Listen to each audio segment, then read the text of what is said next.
Please be seated.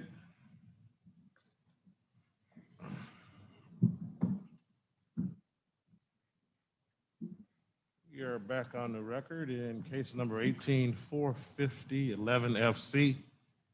People versus Davion Thompson. The record should reflect the jury is not present at this time. And I understand there's some things to be placed on the record. Gentlemen, you may proceed.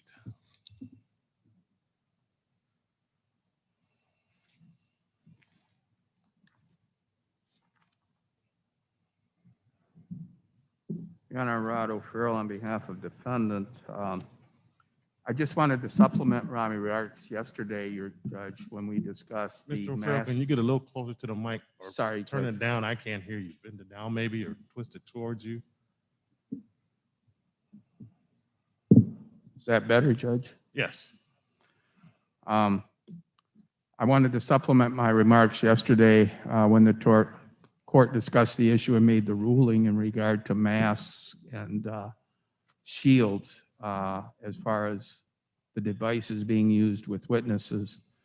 And I had made the comment, Judge, that we were faced with a choice of either being able to hear them with a mask or be able to see them with the shield, and not both.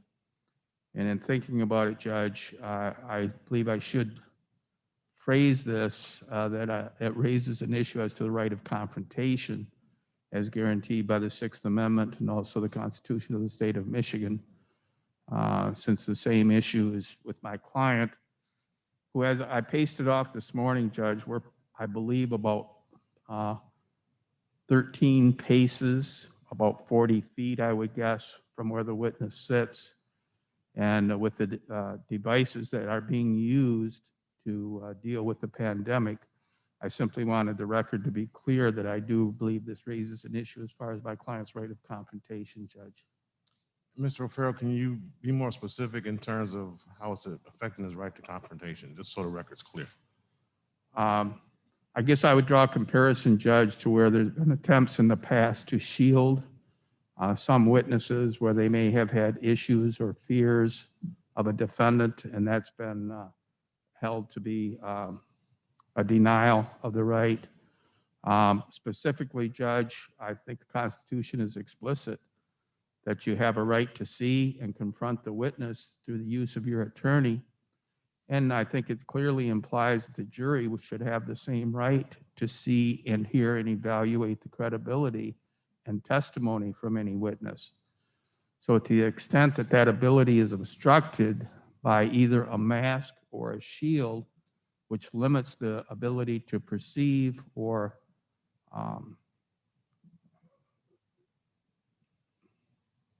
hear or see the witness, it directly affects the right of confrontation, Judge. I don't have any specific case that's ever dealt with the pandemic. That makes two of us. Okay. Mr. Fedoruk, any response? Yes, Your Honor, and pardon me, I'm going to sit today when I address the court, and it's not out of disrespect, it's just it's easier with the microphone to remain That's seated. fine. That's kind of what I found, so the court doesn't mind. For the most part, I'm deferring to the court as far as how to rule on which witnesses should wear the face shield, which witnesses should wear a mask. I would say this in response to Mr. O'Farrell's argument. Those cases where there's been witnesses who have testified and been shielded was the term that Mr. O'Farrell used. They've testified by video. They've been outside the courtroom, things of that nature. And it's only been really in CSC cases with minor victims in special circumstances. Here, the witnesses are in the courtroom. They're testifying in front of the defendant. And the court further made, I guess, a ruling specific to each witness as far as how relevant credibility is with respect to those particular witnesses. So I think the court is proceeding in a manner that it needs to. And well, and I'd add this is a health concern. So we have to be respective of witnesses who have health issues. If we had someone who needed a breathing tank, and we said, well, they couldn't bring the breathing tank up to the witness stand, obviously, we wouldn't have an issue with that. So again, I think I'm just going to defer to the court, but I don't think there is a confrontation issue that Mr. O'Farrell is claiming. All right. Anything else, Mr. O'Farrell?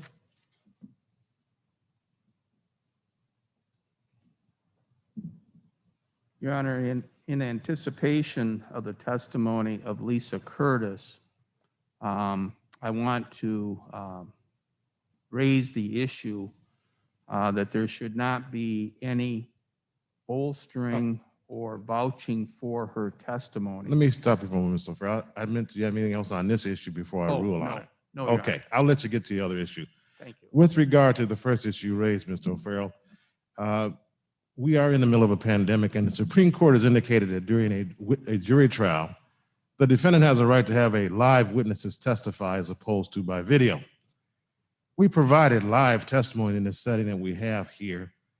And as you indicated before, the court was faced with a decision yesterday either to allow the jury to basically hear the witness or see the witness. Now, when I say see the witness, I mean in terms of their facial expressions, things of that nature while they were testifying.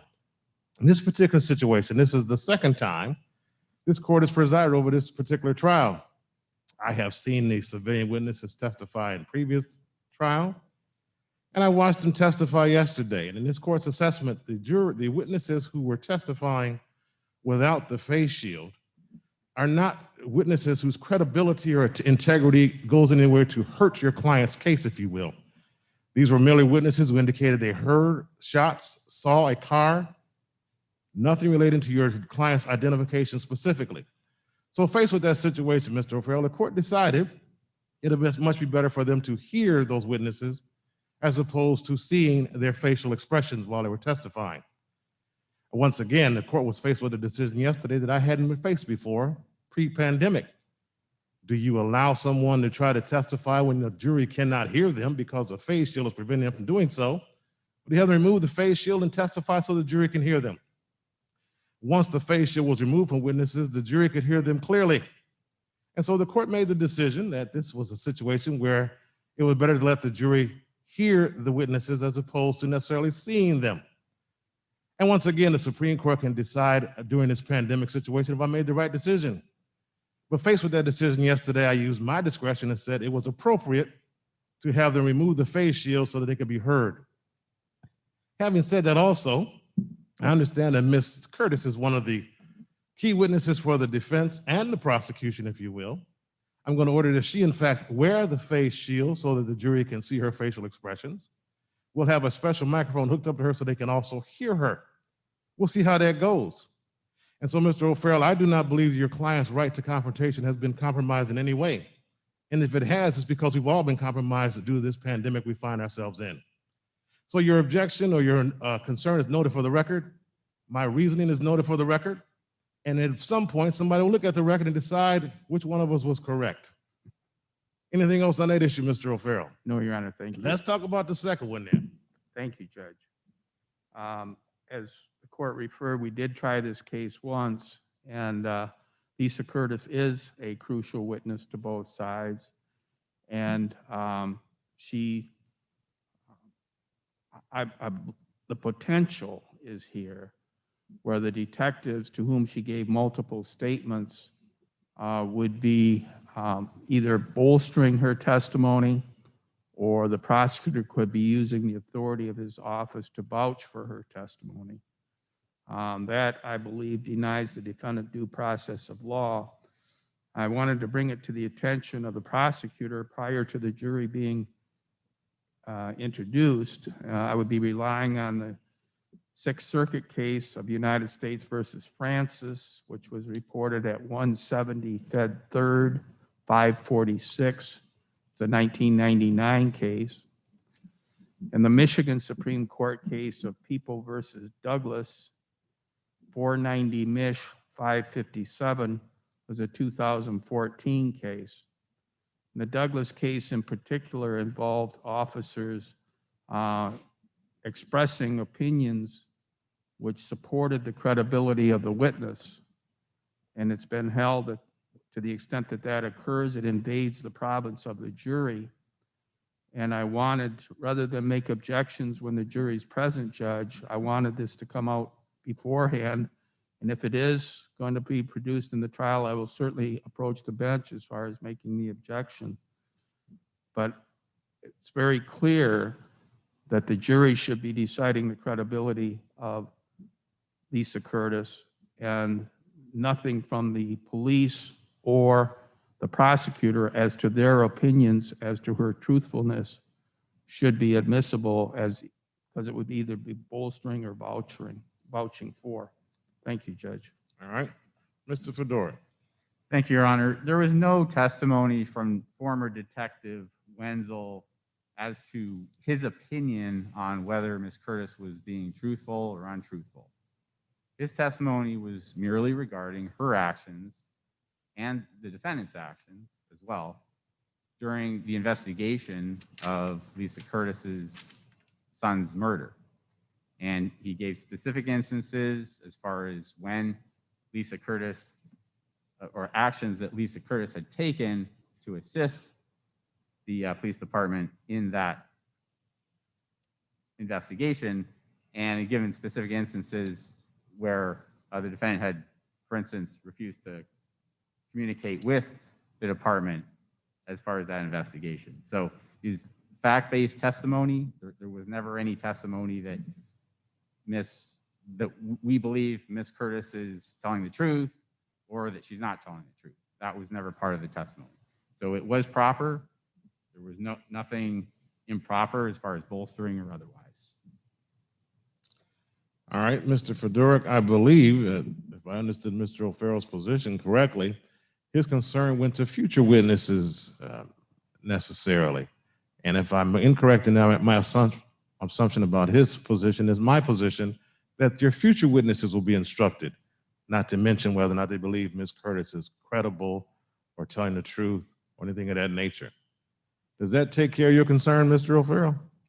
If it's followed, it does, Judge. Pardon? If it's followed, it does. Oh, it'll be followed. I just said, does it take care of your concern? It does, Your Honor. Okay. All right. Anything else before we bring the jury in, gentlemen? Nothing from the people, Your Honor. Thank you. No, Your Honor, thank you. All right, let's proceed. And the people would call Kanu Varani. Oh, I'm sorry. We don't have a jury. That's right.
Please be seated.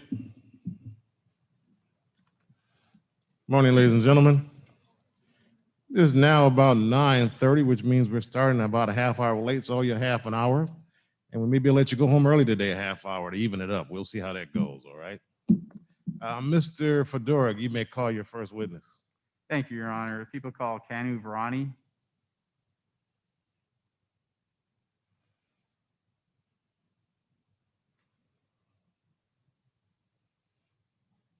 Dr. Ronnie, come forward and be sworn by my clerk, please.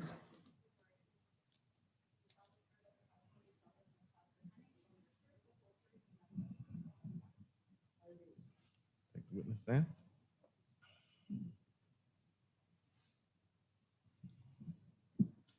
It's good to see you again, Doctor. Thank you. Same here. Mr. Fedoruk, you may proceed. Thank you, Your Honor. Doctor, good morning. Could you please state your full name for the record, spelling your first and last? Yes, my first name is Kanu, K-A-N-U. Last name is Virani, V-I-R-A-N-I. Thank you. And how are you employed? I am a forensic pathologist or medical examiner. Right now, I'm employed by the Oakland County Medical Examiner's Office. All right. And then as of, I guess, 2018, were you performing forensic pathology services in Saginaw County? Yes, I did actually from 1991 until March of 2020. I did forensic pathology work for the Saginaw County. Okay. And could you just briefly explain your education and medical training? Yes, I did medical school in India, completed that in 1979, did 1 year of internship, which was completed in 1980, came in the United States in 1981, did 4 years of pathology residency training at Northeastern Ohio University at Akron Canton campus. After that, I did 1 year of fellowship in forensic pathology at NYU and the New York City Medical Examiner's Office. That was completed in 1988. I did work with New York City Medical Examiner's Office for quote unquote fast experience for 3 years, and then moved to Michigan in 1991, and I've been working since then. All right. And then approximately how many autopsies have you performed in your years as a medical examiner? Probably about 20,000 or so. All right. And then approximately how many times have you testified? That would be more than 1,000 times. Your Honor, at this time, the people would move to qualify Dr. Virani as an expert in forensic pathology. Mr. O'Farrell. Your Honor, I'm well familiar with Dr. Barani, and I would stipulate to his expertise in the field of forensic pathology. You will be so recognized. Thank you, Your Honor. Doctor, do you recall performing an autopsy on an Antonio Parham? Yes, I do. And what date did you do the autopsy? That was on January 29, 2018. All right. And then when or after you performed the autopsy, did you prepare a diagram that reflects what you found? Yes, that is a part of the normal work during and after autopsy to write all the notes and make notation on a human body diagram for my further memory and dictation so that the autopsy report can be finished later on. And I just handed up People's Exhibit 72 for identification. Do you recognize that? Yes, I do. And what is it? This is the front and back human body diagram I prepared while doing the autopsy on Antonio Parham, and it indicates different areas of injuries. Of course, other than that, his parameter like height, weight, his name, his date of birth, and date of death. And is that a true and accurate copy of the diagram you prepared? Yes, it is. The people would offer into evidence what's been marked as People's Exhibit 72 for identification. Mr. O'Farrell. No objection, Judge. Exhibit 72 will be admitted.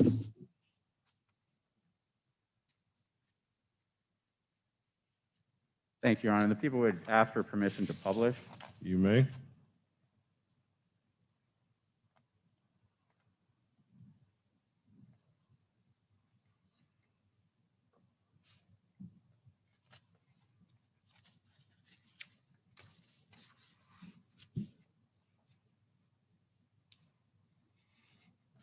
And once again, ladies and gentlemen, you will be able to take this into the jury with you and begin your deliberations if you can't see everything on the diagram right now. And can you see the diagram, doctor? Yes, I could see it.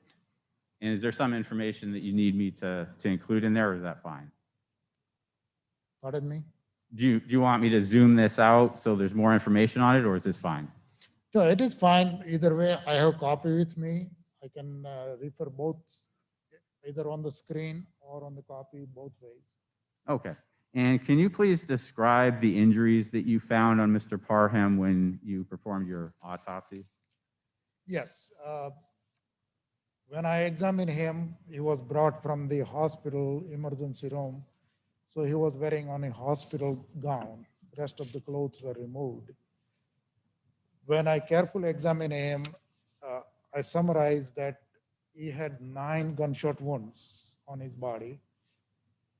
And I will try to describe them in a different area or region of the body, like 3 gunshot wound on his front of the right side of the Excuse me, chest. Doctor, can you turn the microphone towards you a little more? So when you're talking to the jury, yeah, you have to kind of speak right into it. Oh. So turn it towards your left a little bit if you're going to be facing the jury. There we go. Is The it other better? way. Turn it the other way, please. Keep turning it. Now you're facing the jury. Let's see how you sound. All right.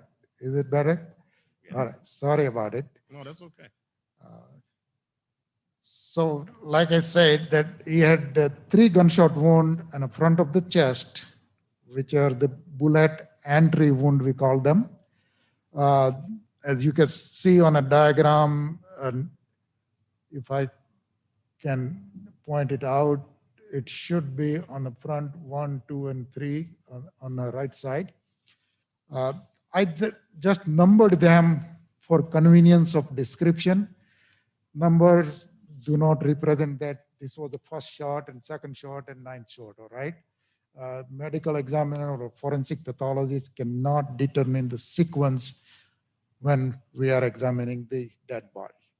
So this is for convenience of autopsy report and description. So number 1, 2, and 3 are front of the right side of the chest. They went through the lungs and liver toward the left side of the back. 2 bullets were recovered from the left side of the back, and 1 gunshot wound went through and through. There was exit gunshot wound. So those were 3 major important gunshot wounds he sustained. As a result of that, he has profuse bleeding in his lungs cavity and abdominal cavity because liver and lungs carries a lot of blood. Almost like a 3 to 4, 5 liters of blood circulates through the liver and lungs every minute. So he was bleeding inside, and of course the hospital tried to revive him by doing CPR, but it was not successful. Other And than so, that, doctor, and sorry to stop you, Dr. Varani, but I just wanted to summarize. So there's 3 entry wounds in the anterior chest region. Is that correct? correct. Okay, sorry, and carry on. The rest of the gunshot wounds were in his right shoulder, like number 4, entered from the back of the right shoulder, went through the bone called humerus, and the bullet was recovered from the front of the right shoulder, which was mangled bullet because of the bullet went through the bones and got deformed. The other gunshot wound was through the right elbow from back, just went through the skin bone and came out from the front of the or side of the right elbow.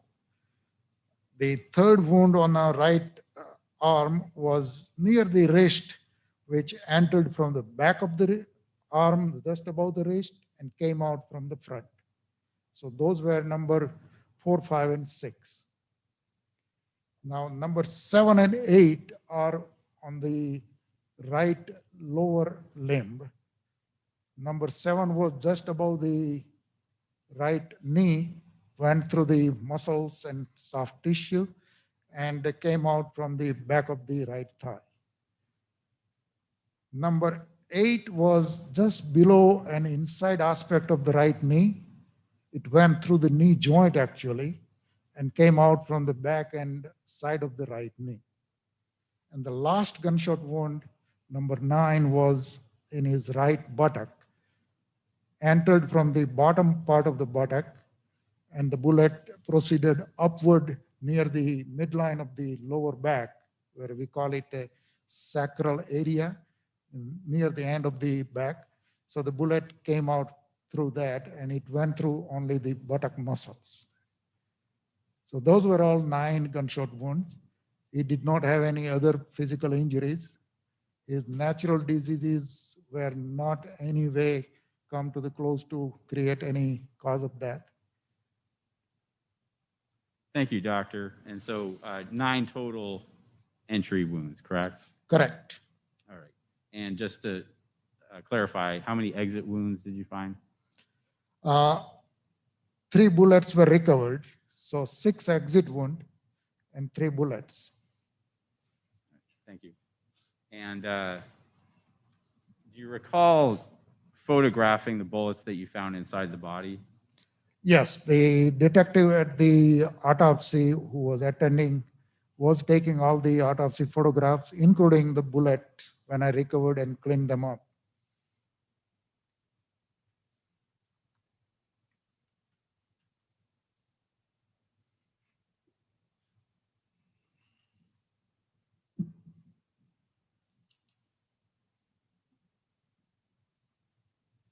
So, doctor, I've handed you what have been marked as people's exhibits 75, 76, and 77 for identification. Do you recognize those? Yes, number 75 has a photograph of 2 bullets with the ruler, which were recovered from his right side of the back. Number 76 has 2 photographs of the bullet. One is the repeat from the right side of the back. The one on the top deformed bullet was recovered from the right shoulder.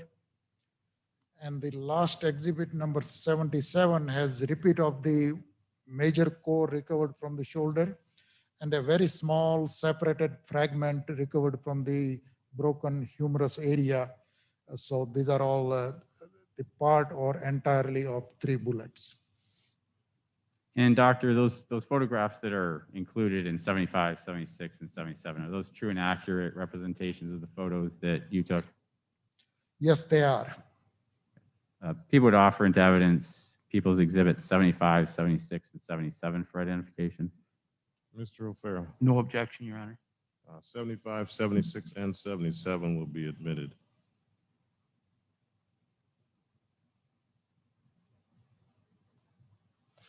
Could counsel approach the bench a moment, please?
So, doctor, based on your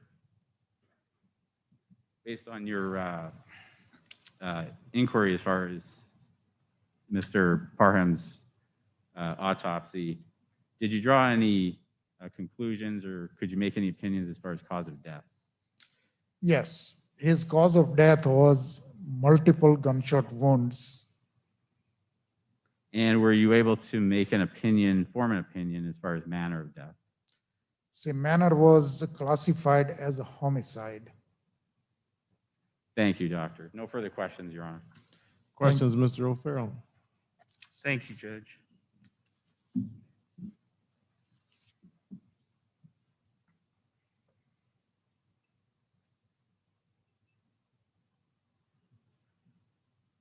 Dr. Rani, I've cross-examined you in the courtroom several times. I never thought we'd get into show business. That tells you that how old you are and I am. That's true. Enough of that line of questioning. Doctor, in terms of the entrance wounds, that would be the bullet entering the body, correct? Oh, yes. Now, hypothetically, if a person were confronting a gun, would it be, in your opinion, likely that they might raise their hand in a defensive type gesture? I'm going to object, Your Honor. This is outside the scope of Dr. Virani's qualifications. Cross-examination. Pardon? Was that fine? No, what did you say? I said it's cross-examination. I'll sustain the objection. Your Honor, I have to establish the number of shots compared to the number of entrance wounds. That's And the relevance.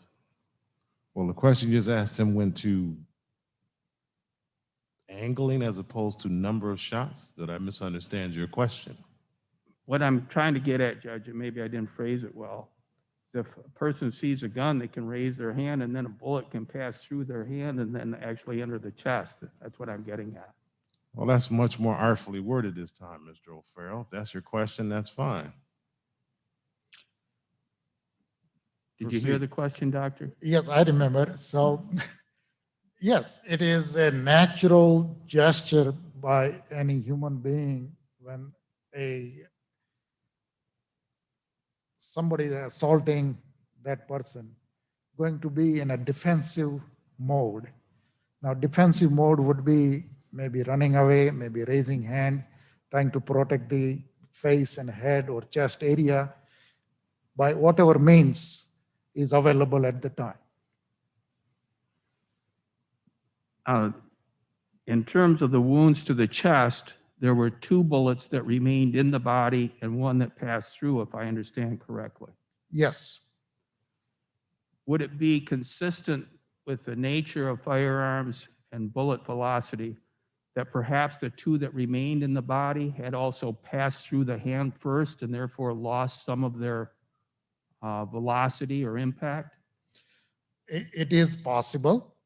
As a forensic pathologist, when we look at the one wound, bullet goes through one part of the body and re-enters in a different part, the entrance wound is described as an atypical entrance wound because at that point, remember the bullet when it's fired is spinning on its axis and drilling the hole.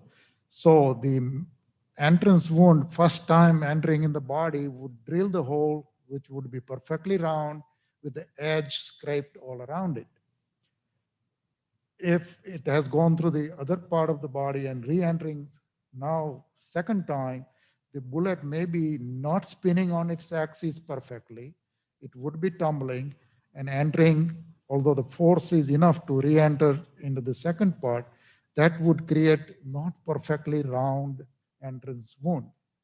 Here in the chest area, all 3 wounds were perfectly round.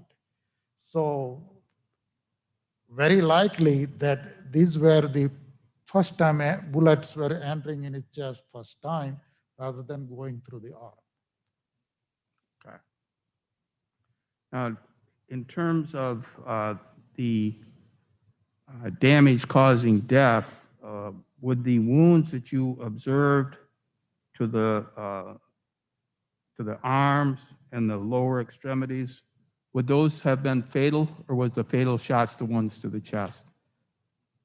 The other wound, other than 3 enter in the chest, are not immediately fatal, but later on they may turn out to be fatal if complications arises from the injury itself.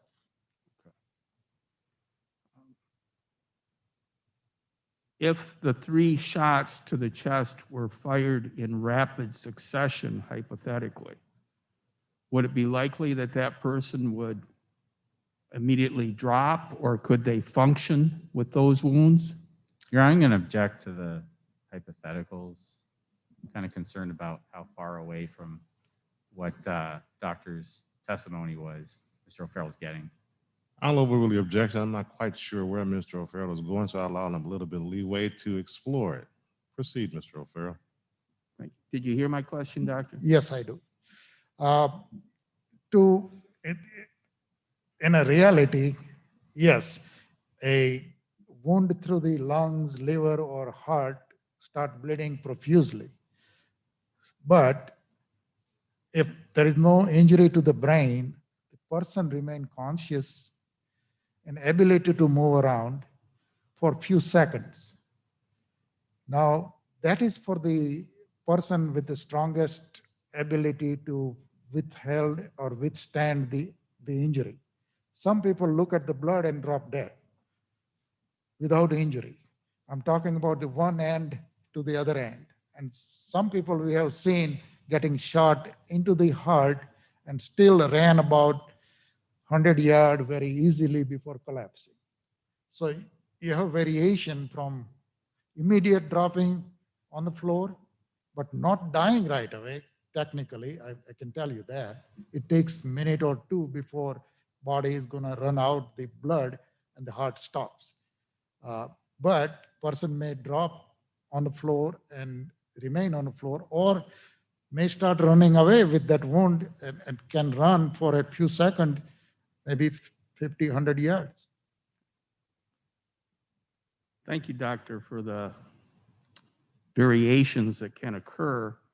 In this particular instance, if there was testimony that the person dropped and was located on the same site and then discovered by police who attempted to administer resuscitation, would that be consistent with the wounds that you discerned? Yes, they are. Now, you indicated in your report that there was no soot or stippling in regard to the wounds. Can you tell the jury the significance of that? Yes. When the gun is fired, not only the bullet comes out, but along with it, the gunpowder particles and burned part of that in a form of smoke comes out. Now, in a handgun, if the target is about 2 feet or 2.5 feet away from the skin, none of those gunpowder particles or smoke can reach to the skin in a visible form to identify later on. So since I did not find any of those in around any entrance wound, indicates that the gun was about 2.5 feet away, at least from the body, or could be further than that. One exception is that when I examined him, there were no clothes on him. Sometimes layer of the clothes, particularly in a month of January, maybe more than one layer, can filter those gunpowder particles and smoke. So you can see only on the cloth, not on the skin. And without knowing what was on the cloth around those bullet holes, I cannot say exactly how far the gun was. And Doctor, it's not part of your duties with the services you perform with Saginaw County to perform any examinations of the clothing or of the body before it was brought to you. Is that correct? If the clothing are on the body, yes, I do examine them. Was that true in this case? But if the clothing were removed by the hospital or by some other entities, I have no authority to tell them or order them to bring them there. If they wish, like police department wish me to look at the clothing later on, they can ask, but in this case, I was not asked for that. Okay. Did you cause laboratory tests to be conducted as to body fluids concerning Mr. Parham? Yes, the blood was taken at the time of autopsy for analysis of any toxic substances like alcohol, drugs. And I have a report from the lab indicating that he had only, excuse me until I find that page, please. He had marijuana in his blood at the time of death, like original compound and metabolic product of marijuana. Nothing else was found. The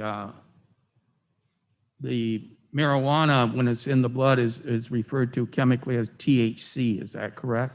Yes, And then are there also associated compounds connected to the metabolism of marijuana? yes, Were those also present here? yes. Two metabolic product of marijuana and original marijuana. So there are three listed in the toxicology. The bottom one, the third one is the original marijuana, which is the delta 9 THC. And the other two are metabolic product of the marijuana. And those were found in levels significant enough to test positively by the laboratory. Is that correct? Yes, they were above the threshold level of testing by the lab. So yes, they were indicated, and the amount is indicated as well.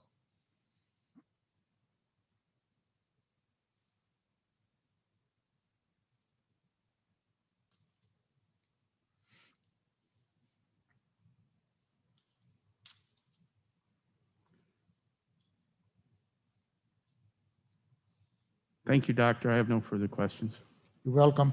Anything else, Mr. Fedora? Yes, Your Honor, just in response. Doctor, so just to clarify a couple of things. So starting with counsel's last question, are you able to determine when the marijuana would have been consumed by Mr. Parham from what you found in his blood? Can you repeat the question, please? I have a hard time understanding what you said. Sure. Would you have been able to determine when Mr. Parham had consumed the marijuana based on what you found in his blood? Yes, it should be within a matter of hours before his death, because the parent compound of marijuana doesn't stay in the blood as a parent compound longer than about 20 minutes to 1 hour.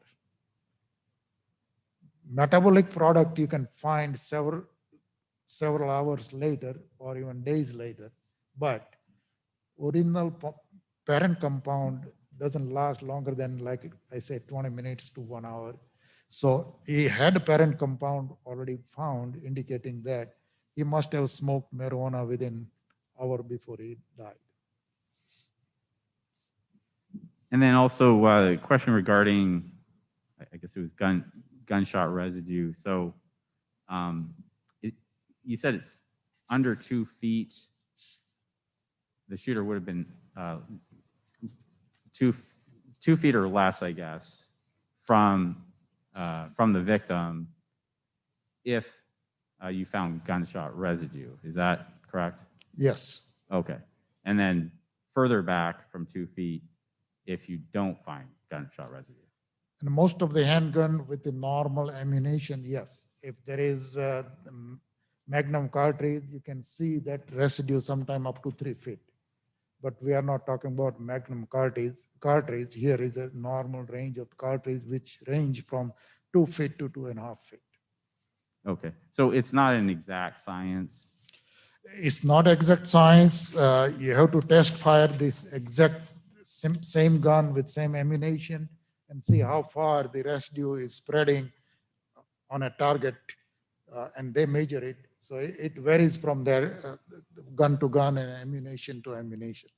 All right. So for instance, the shooter could have been 2 feet away from, or maybe a little bit less than 2 feet away from the victim, and yet there not be gunpowder residue on the victim. Is that right? Correct.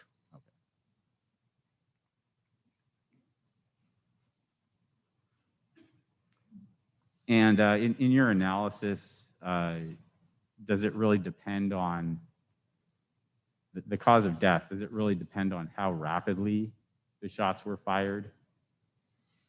No, my cause of death is based mainly when the body system stopped functioning because of the injury.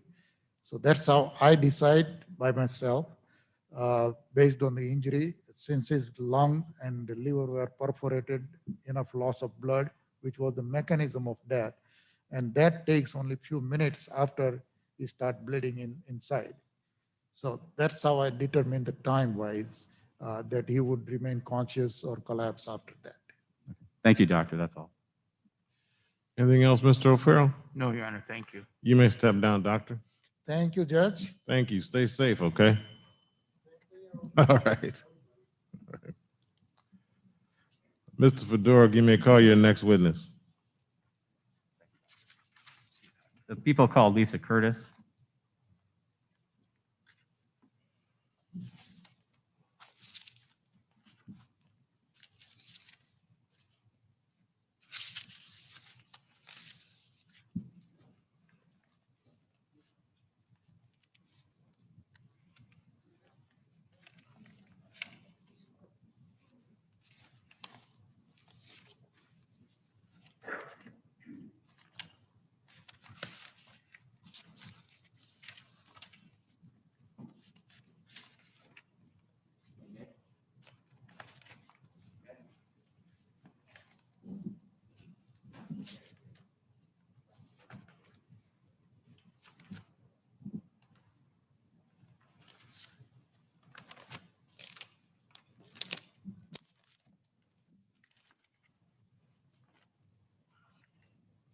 Ms. Curtis, come forward and be sworn by my clerk, please.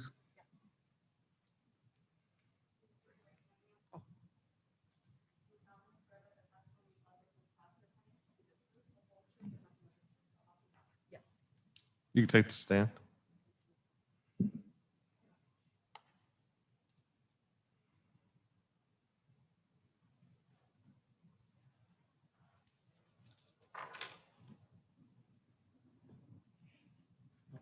Okay.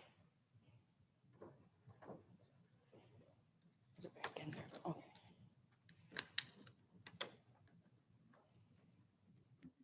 Take this one off. Thank you.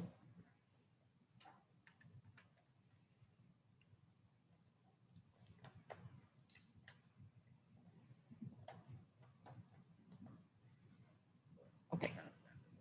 Okay, thanks, appreciate it.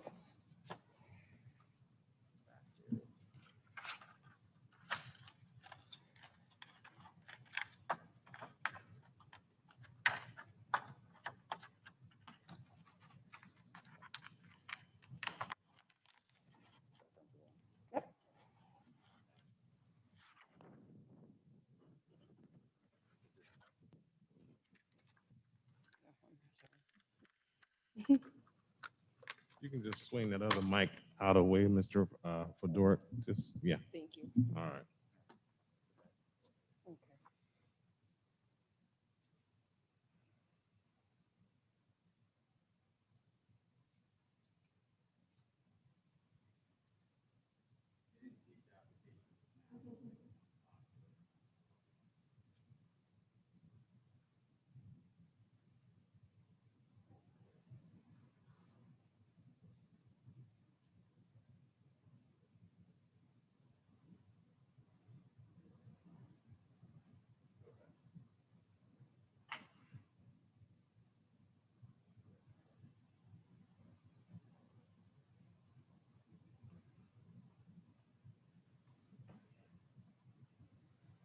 Can you turn that on?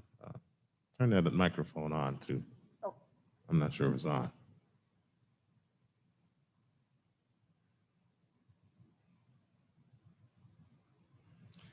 Can you say something, Ms. Curtis? Yes. Perfect. All right. You may proceed. Thank you, Your Honor. Ms. Curtis, could you please state your full name, spelling your first and last? Yes, my name is Lisa, Lisa. Last name is Curtis, Curtis.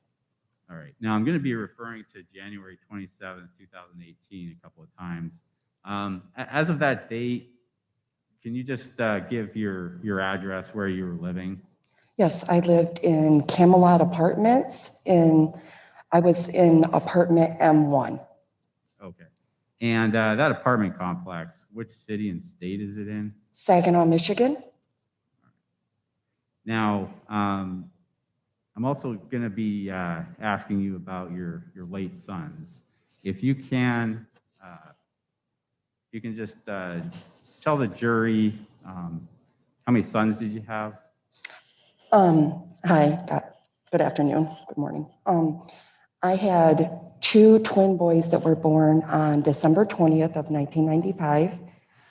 I lost my first son June 26th of 2016, and my second son I lost, he was killed on November 4th of 2017. So a year and 4 months apart, I lost them. All right, thank you. And do you know a Davion Thompson? Yes, I do. And how do you know Mr. Thompson? He was Cameron and Brandon's friend. Okay. And Cameron and Brandon being your twin sons? Yes, correct. Now, how long did you know Mr. Thompson? I would say approximately 6 or 7 years. And were you close to him? Yes. And mostly knew him through your sons, though, and had contact through his sons. Is that right? Yes, definitely. Yes, through my sons. Okay. And then after both your sons had passed on, did you still stay close with Mr. Thompson? Yes. Now, do you know Mr. Thompson by any other names, nicknames? Yes, they call him Tubbs. Now, Let me stop you 1 second. Is that shield comfortable? Is it too close? Or? Yeah, it's not. Okay, let's loosen it a little bit.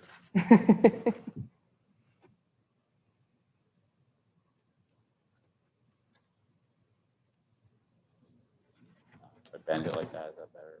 Yeah, that's good.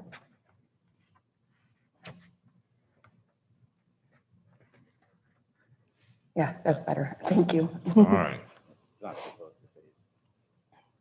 Yep, it's fine. Thank you. If it gets too close, just pull it out a little, okay? Okay, I appreciate it. Thank you. So, Ms. Curtis, if you saw Mr. Thompson today, would you be able to recognize him? Yes. All right. And got a really big courtroom today, but do you see him in this courtroom? Yes, I do. Okay. If you can just identify him by an item of clothing and whereabouts in the courtroom he is. Yes, he's sitting across from me at that table on my right-hand side in a gray blazer. All right. So at defense counsel, Yeah. let the record reflect that Ms. Curtis identified the defendant. Shall reflect. And so just kind of talk about, so since Brandon died, how frequently did you talk to the defendant? Quite often. And were there phone calls? Was it just personal contact or texting? Yes. All of the above? Yes. Mhm. Now, I'm going to have you kind of talk about what happened as far as after Brandon's death, that investigation. Were you aware of an investigation that was going on by police into your son Brandon's death? Yes. Mhm. And were you involved in any way in that investigation? Yes. And how so? I would talk with the detectives, text them regularly. And do you recall which detectives in particular that you dealt with? Yes, Detective Wortley, Detective Bush, and Nick. I'm having a blank right now. Sergeant Jacobs? Yes, Detective Jacobs. Thank you. Yes. And what kind of information did you provide generally? I would pass along any information that I would hear or find out from people, I would relay that information back to them. All right. Now, was there any information that you had gained that had been related to any suspects in Brandon's murder? Yes. And let's kind of go through that a little bit. Were there particular individuals that you had contact at some point who talked about a suspect? Yes. And if you can give us an instance as far as the first time you had contact with someone who had that information. One of their friends, Jamal, had texted me and told me that they had paid a lady, a crackhead that stayed in the apartments where my son had passed, and that they had paid her, and she told him that Tone had killed my son. And was this personal contact that you had with Jamal? Through a text message. Okay. And had you ever had personal contact with him, like face-to-face contact with him? No. No? Okay. You didn't know him personally? Oh, I did know him. Yes. Okay. Yes. You knew him personally? Yes, I did know him. Yep. If I was to see him, I would know him. Yes. I thought you meant like, had I talked with him in person, but I had not. It was through text messages. But yes, if I was to see him, I would know him, and he would say hi to me, and I would speak to him. Did you know his last name? I can't think of his last name right now. Just no. And how did you know him? Like, was it through someone else, or how did you get to? Through my sons. Through your sons? Yes. All right. And do you know if the defendant also knew Jamal? Yes. Did he know Jamal? I believe so. Yes. And so you had some information as far as someone named Tone being Brandon's killer? Some information. The individual named Tone had been Yes. the killer of Brandon? Yes. All right. And was that information that you passed on to the Saginaw Police Department? Yes. All right. And do you recall who you had contact with the Saginaw Police Department in regards to that? Yes, I had contacted Detective Bush and told him the information, and Detective Wortley through text. Okay. And did you ever send any emails to any of the detectives? Yes.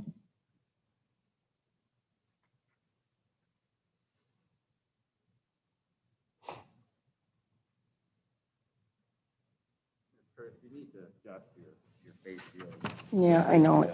Maybe in the back, kind of fold it down. It's kind of, I know.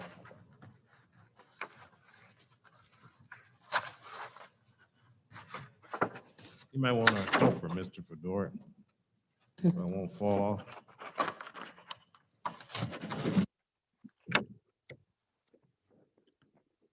I think that's good.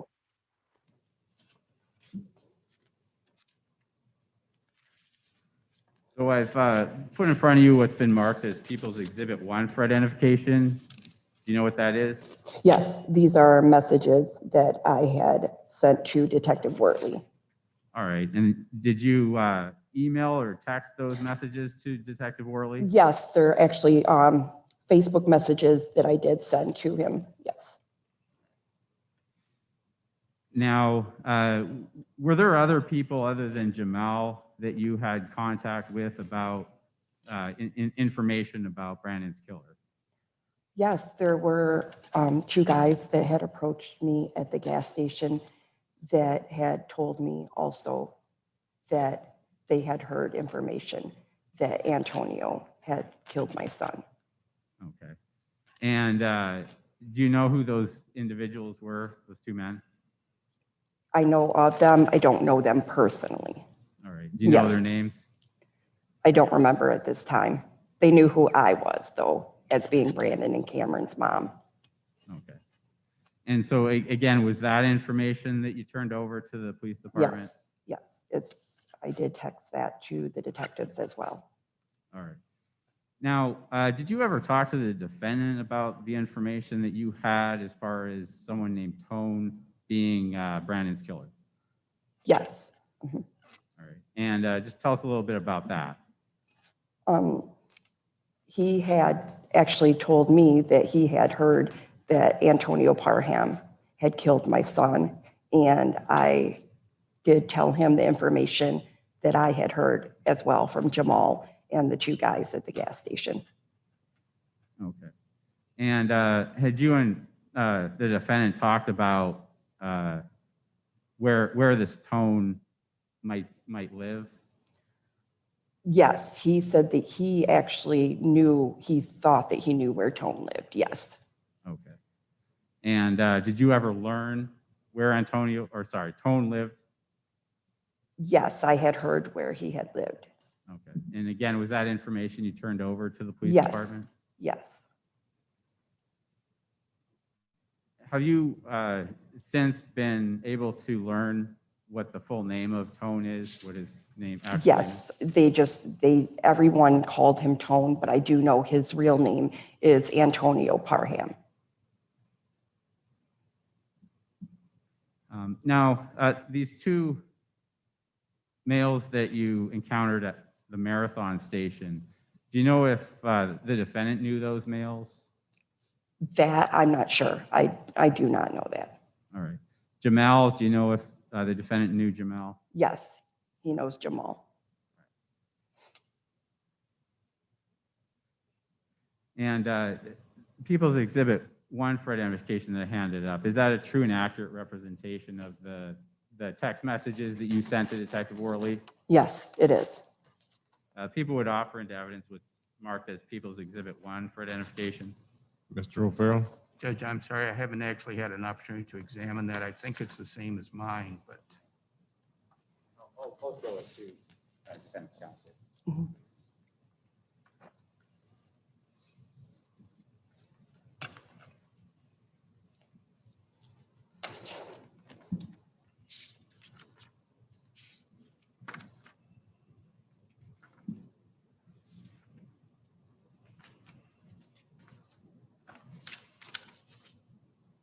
thank you, counsel.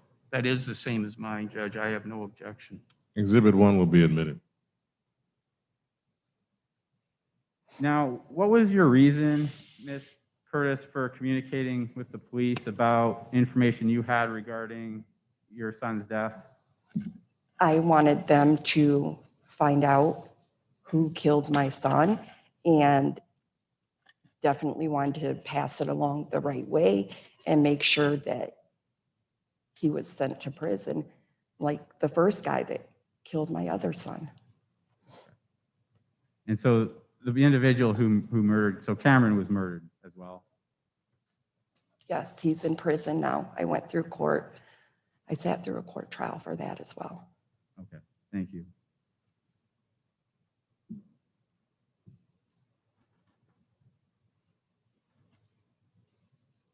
Now, the information you got about Tone, and that's Antonio Parham, correct? Yes, correct. Approximately when, in relation to, obviously you're aware of Antonio Parham being killed on January 27th, 2018. In relation to that date, how close in time did you turn this information over to the police department? They actually came up to my work that same day. Okay. And so prior to the death of Antonio Parham, just want to make sure, did you disclose that information you knew before Antonio Oh, yes, Parham? most definitely, yes. All the information, yes, was relayed to the detectives beforehand Okay. that I had found out, yes. And do you recall approximately how long before Parham's death?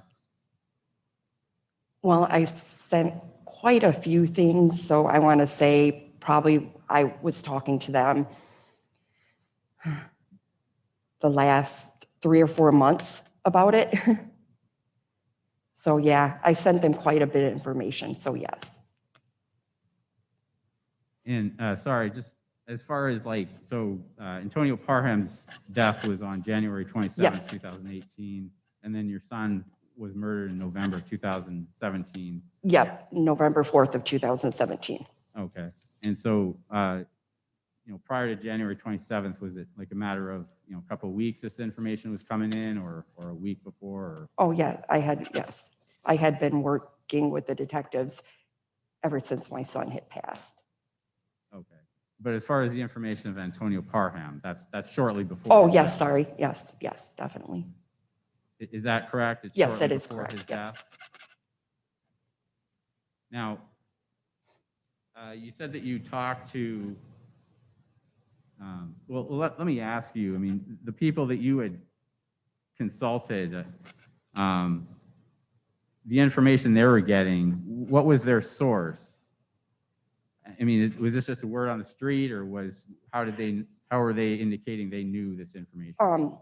Yes, Jamal had told me, as I stated, that he said he had paid somebody in the apartment complex to find out who had murdered my son. And that is the information that the two ladies that stayed there, I believe Rose and Keisha, I think was the other lady's name, that they had told Jamal that Tone had did it. All right. And in talking to these people, had you ever had any discussion about, somebody taking it upon themselves to kill Parham? No.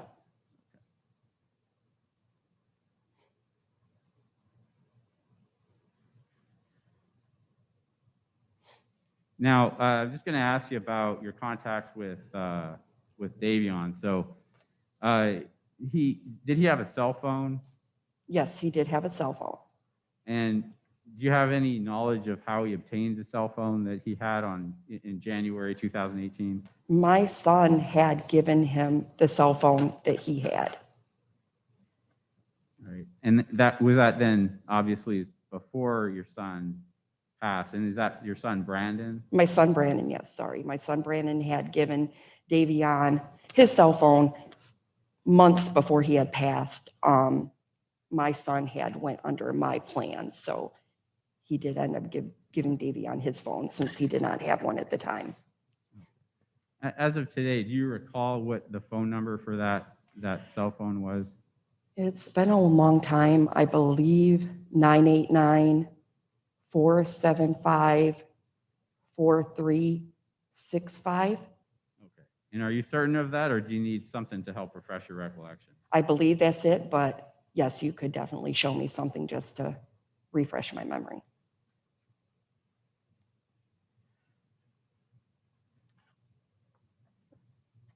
Yes.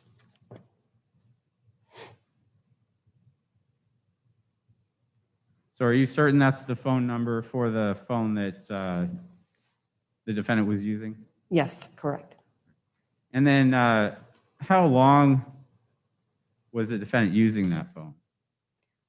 He had, if I had to guess, he probably had that phone 4 or 5 months before my son passed. Okay. And when did I guess he stopped using it? He stopped using it, I believe, the same day that, on January 27th, the same day that Tone was killed. All right. And you've changed your name since, but do you recall the number that you were using when you were communicating with Thompson? Yes, my old number at that time was 989-714-7663. All right. And then did you give that information as far as the phone numbers to the Saginaw Police Department? Yes, I did. Now, I'm going to get on to some things that happened just prior to the Parham murder. Was there anything you recall giving Mr. Thompson?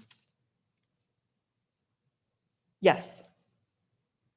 And just chronologically, with respect to significance, what was the first thing that you gave Mr. Thompson? My car. Brandon's car, I should say. And what was the other thing? A gun. Okay. Now, if you don't remember, that's fine, but do you recall when, the date or the date range as to when you gave Davion the gun? I don't remember the exact date now that it's been almost 3 years. And obviously, you've testified a couple of times before. Would it help to refresh your recollection Yes. to look at that transcript? Yes.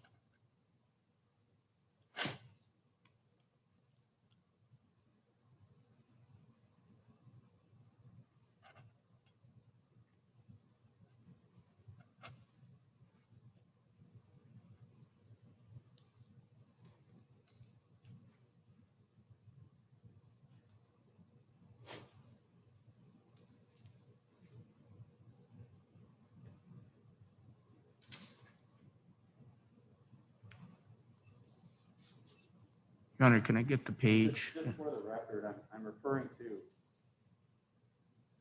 page 47 of the transcript. Of the trial or the prelim? And this is for the first trial. Okay.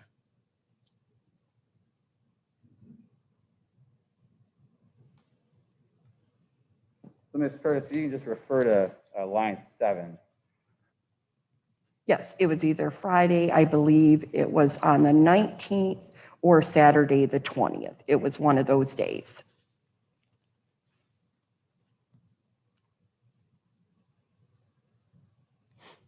And so that was January 19th or 20th of 2018, is that right? Yes, correct. Now, I'm just going to ask you a little bit about that. Do you remember the gun? Yes, I do. Okay. What type of gun was it, as best as you can describe? It was a Smith & Wesson, and it was a 40. It was gray-ish black in color, silver, I should say. All right. And do you ever recall photographing the gun by any chance? Yes, I do. All right. And do you remember when you photographed it? Yes, I remember it was a day that I was severely depressed, and I believe that would have been, it's been a while, but I believe that would have been like the 17th. Okay. And I'm sorry, the 17th of, is that January 17th? January 17th, sorry, yes. Okay. And is that 2018? Yes, correct. And if you saw a picture of that gun again today, would you recognize it? Yes.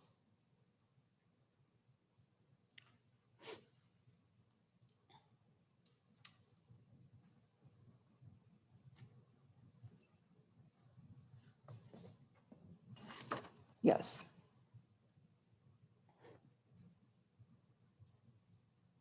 So I've handed to you what's been I'm marked sorry, as People's Could we Exhibit have the 3. exhibit number, Judge, of verification? what's been shown to the witness? Pardon, Sorry. Mr. O'Farrell? Could we have the exhibit number of what's been shown to the witness? I believe that's what he was getting ready to say. Oh, okay.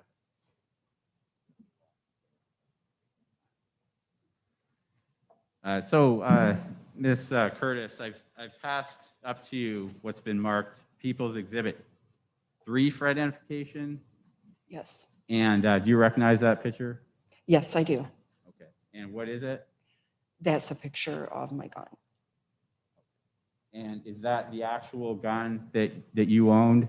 Yes. All right. And that's the one you gave to Davion. Yes. And sorry, just to make sure, what caliber again was it? 40. Now, at any time, did you put a laser sight on the gun? No. And did you have a laser sight at all? No, absolutely not. All right. Now, can you just describe, well, first of all, why did you own the gun? I owned the gun for protection. I lived out in Camelot Apartments and just felt that I needed it for my own personal protection. And what were the circumstances under which you gave them to Davion? Why did you give the gun to Davion? Davion had said that somebody had shot at his house and that he was scared for his life.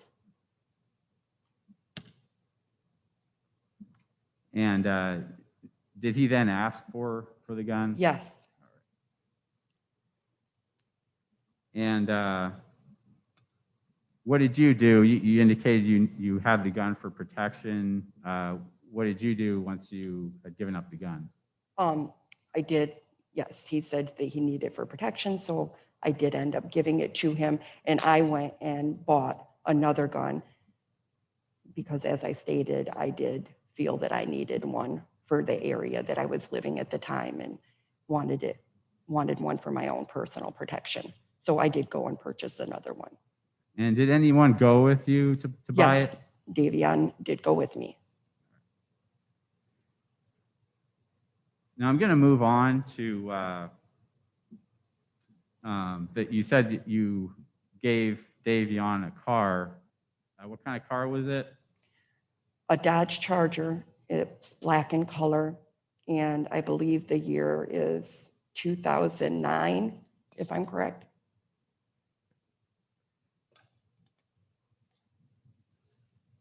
And if I showed you a photograph of that, would you recognize it? Yes.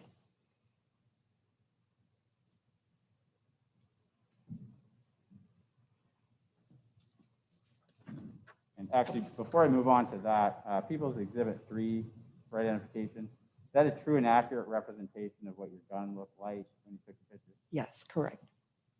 People would offer into evidence that People's Exhibit 3 for identification. Mr. O'Farrell, No objection, Your Honor. Exhibit 3 will be admitted.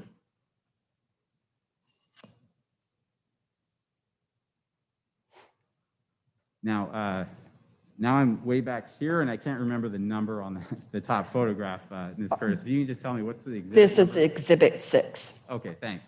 So Exhibit 6 for identification, do you recognize that? Yes, I do. And what is it? That is my car that I had given my son, And which son? Brandon, sorry. Okay. So you had given it to him? Yes, I And, did. And what happened with it after your son Brandon died? I just kept the car.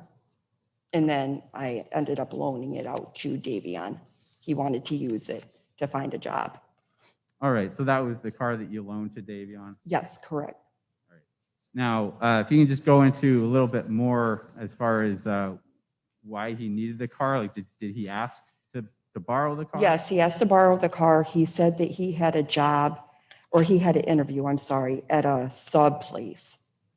Don't quote me, it's been a long time. I want to say Jimmy John's or Subway. But yes, he did want to use it because he had an interview.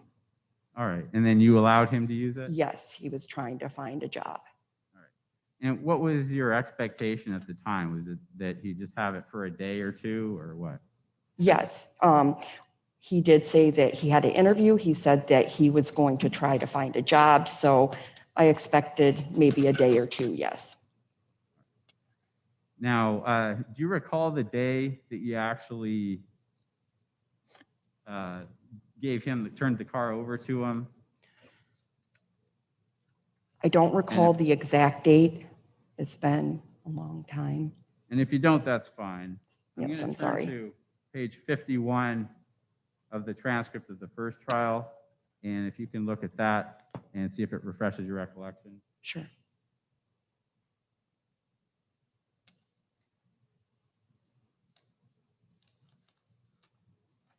And I apologize, I'm going to first have you read the last line, 25 of page 50, Okay, and then the top of 51. sure. Just read it to yourself. Oh, sure.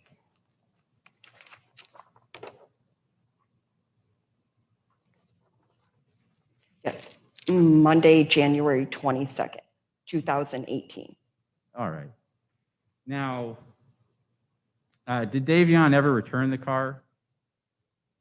No, And were you concerned about that? Did you want the car back? yes, I was wondering where the car was. I wanted my keys back, yes. All right. But was it a situation where you reported it stolen? Were you that concerned? Or? The detectives had actually came up to my job, and we all went back to my apartment complex, and my vehicle was being towed. Well, let me kind of go back. So following January 22nd, did you have contact with Mr. Thompson at all after that date? So after you gave Thompson the car, did you have contact with him? Yes, I stayed in contact with him, yes. All right. And was that by phone or in person? Do you remember? By phone. Okay. And would you say the contact was daily or every 2 days or every 3 days? What would you say? Daily and sometimes a couple times a day, just to check on my car and see how things are going and if he needed it longer and just to get an update.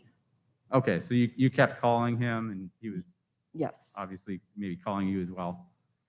So in that time period, I mean, were you voicing a concern? Were you telling him, get the car to me, or was it kind of, you were okay with him having it? I was telling him, well, when you're done finding the job, when you're done finding work, yes, I would like the car back. All right.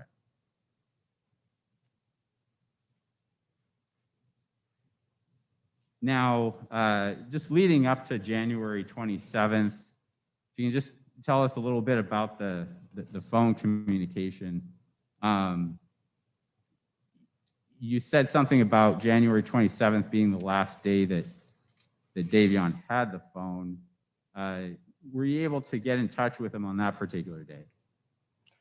I had to end up messaging Davion on Facebook, and because I couldn't get a hold of him on that day. I couldn't get a hold of him to get my keys. So the phone kept saying that it was out of service. So I had to end up messaging him on Facebook to see what was going on and telling him that I was trying to get a hold of him to get my keys. All right. And prior to January 27th, do you remember the last time you talked to Davion on the phone? Yes, it was probably about 1:15. And I'm sorry, what day is that then? The 26th. Okay, so just the day prior? Yes, Okay. And on that particular day, you actually got a call through to Davion, correct? Yes, I did, yes. All right. And what did you talk to him about? Just to see what he was doing. He said that he was still looking for work, and that's about it. Just checking on my car and seeing how his job hunting was going.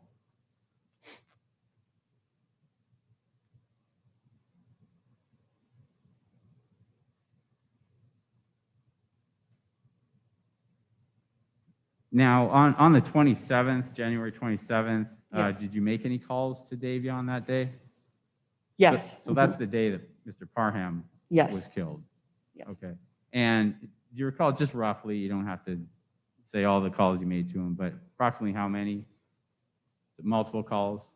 Yes. All right. And you weren't able to get through to him on that day?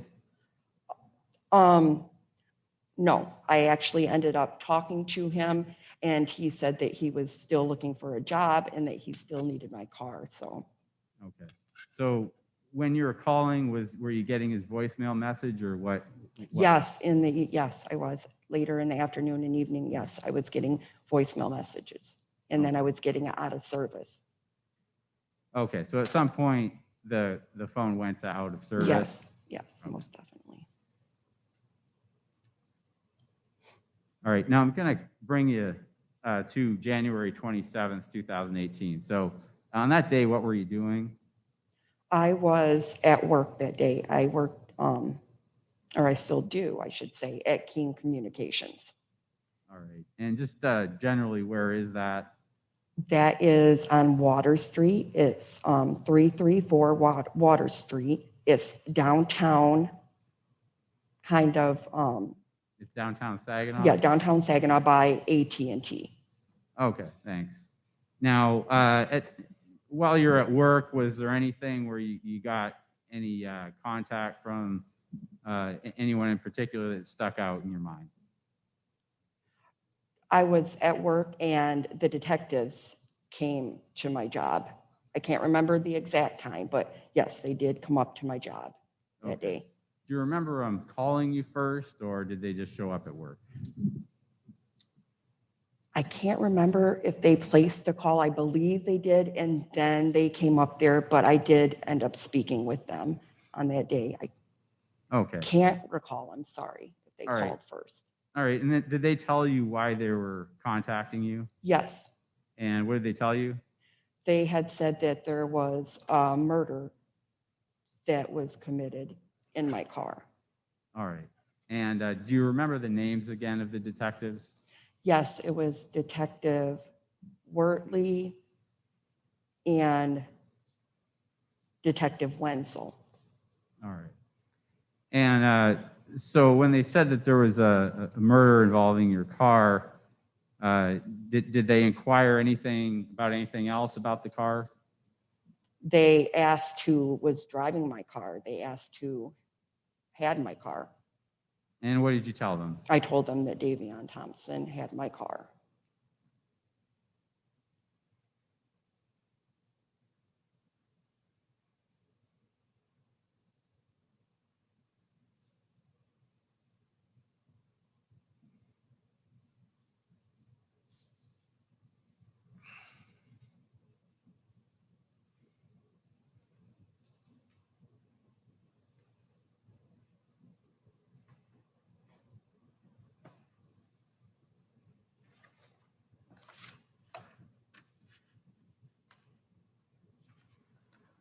Well, have the chance. People's Exhibit 6 for identification. So that's is that a true and accurate representation of your car? Yes, that's most definitely my car, yes. Is that yes? Yes, sorry. Would offer the evidence was marked as People's Exhibit 6 for identification. Mr. O'Farrell, No objection, Judge. Exhibit 6 will be admitted.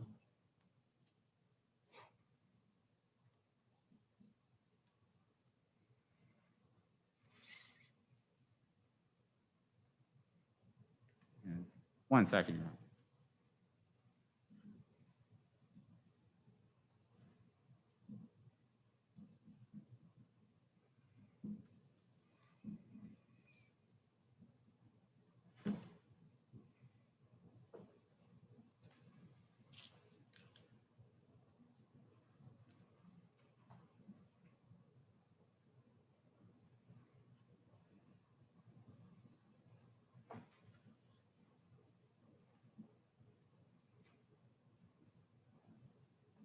All right, so just to clarify, so it was on January 26, 2018, that was the last time you had phone contact with Davion, is that correct? Yes, Okay, and I think you said a time of around 1 or something like that. yes, 1 or 2 o'clock, if I remember correctly, yes. So is that in the afternoon? Yes, uh-huh, All right, so, you know, sorry to belabor this, but you called the number that you previously testified was the phone number that Davion was using. yes, Is that correct? Okay. yes, the 475-4365 number, yes. All right, so that's the number that you called. And the person who answered on the other end, you recognize that voice as Davion Thompson's voice? Yes, it was Davion, yes. And obviously you've known him for quite some time and we're close to him. You know his voice well Yes, enough I to would be able to recognize, testify yes, to that that. was his voice. Yes, that was his voice on the other end. Sorry.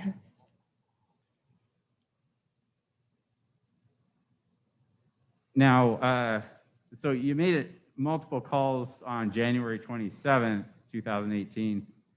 Was this typical for Mr. Thompson to be difficult to get a hold of? No, Okay. And so did that raise any concern for you? yes, And so did you call him a number of times just because you were concerned? yes, I called and called and called. Okay.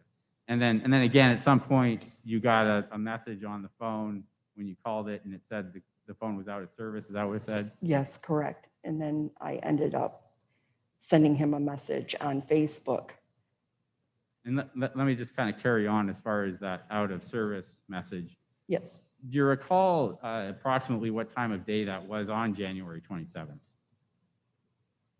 I don't recall. I want to, And if you don't recall, that's fine. The afternoon, morning? yes, afternoon, evening, I tried Okay. pretty much all evening. All right. So you're getting to an alternate means of getting a hold of Thompson. So what did you do to try to get a hold of him? I ended up sending him, I couldn't figure out how to get a hold of him since I kept trying the phone and it was saying it was out of service. So the only way that I could think to get a hold of him was to send a message on Facebook that maybe he would see that. So that's what I ended up doing. And by Facebook, you mean Facebook Messenger? Yes, sorry, Facebook Messenger, yes. All right. So is that something where you have contact information for Davion's account? Yes. Mhm. And was there anyone else you contacted in an effort to get a hold of Davion through that Facebook Messenger? No, just Davion. That's it. All right. Now, did you receive any response at all from Davion ever?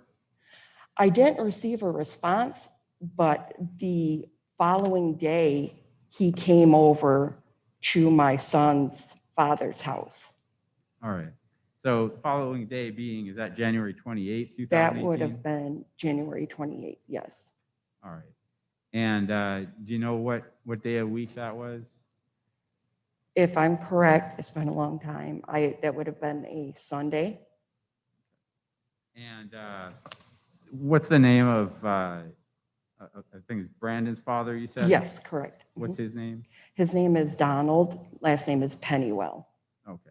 All right. And so Davion came over to Donald's house. Did anyone come over with him? Yes, he was with his cousin, and his cousin's name is Garland. It was the two of them. All right. And so when they got there, did you get a chance to talk to Davion? Yes, I did. All right. And what did you say to him? I asked him what was going on and what happened, and he had told me that he had killed Tone, and I said, "You killed him? Why? Why?" And he said, "Because I couldn't stand to see him walking around the town." All right. And then when he said this, he said he had killed Tone. Yes, He used the name Tone. yes. And who did you understand that to be? Antonio Parham. All right. And again, when you had talked to Davion about Antonio Parham in the past, you would use the name Tone, correct? Yes, correct. That's what I guess everyone called him. Correct, yes. All right. Now, when Davion told you that, you said it's his cousin Garland was with him? Yes, his cousin Garland was with him. I was there, and Brandon, and my twin's father, was there. Okay. So were Donald and Garland also present at the time that, like in the same room or? Yes, close? we were all in the kitchen dining room. They connect together. All right.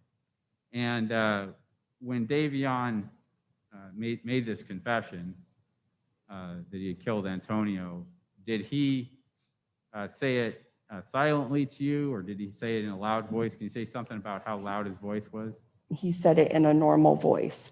And that everyone how could far hear. away were you from Davion? I was standing here. Davion and Garland were like right here, and then Don was in front of us. Sorry, We were all, I'll just stop you, Ms. Curtis. Sorry about that. But if you can just approximate in feet, how far away was Davion from you? probably 2 feet. Okay. And as far as Donald, approximately how far away was he? Do you recall? Probably 5 feet. And Garland, was he? How far away was he? Right next to Davion, so right next to me.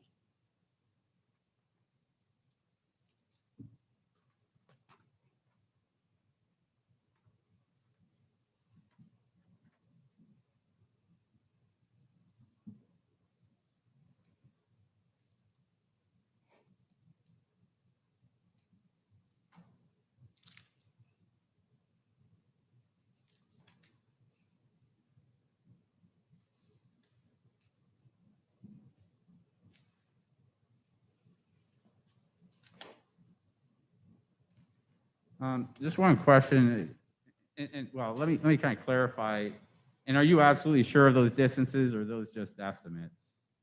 Those are estimates. I'm not good with All right. measurements like that, so. And it's been over 3 years. So, Yes. okay.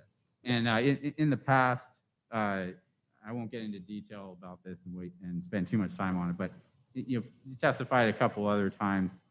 So it's possible those distances are a little bit varied in your testimony. Is that right? Yes, yes. Okay. All right, good enough. Let me ask you, as far as Davion, when you met with him that day, was there anything he was wearing that was a little bit unusual?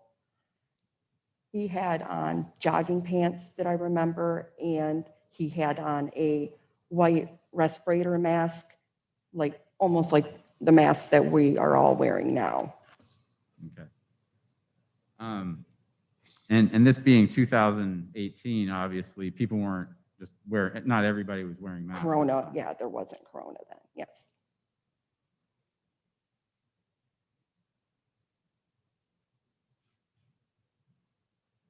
Now, did you inquire with Davion further when he said he killed Tone? Did you inquire further about what he used to do that?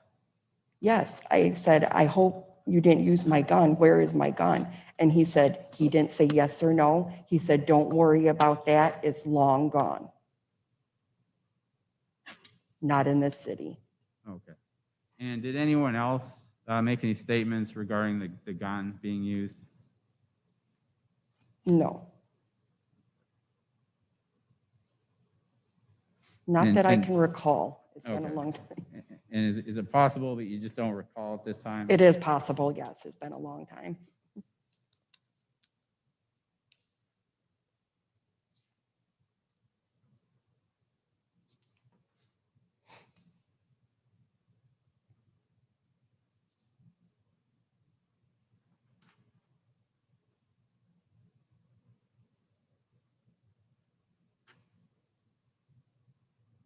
Let me try this. Do you remember Garland Davis saying anything while you guys were talking?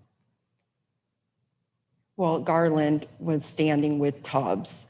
And yeah, I don't remember exactly what Garland said, but I do remember him talking with Tubbs.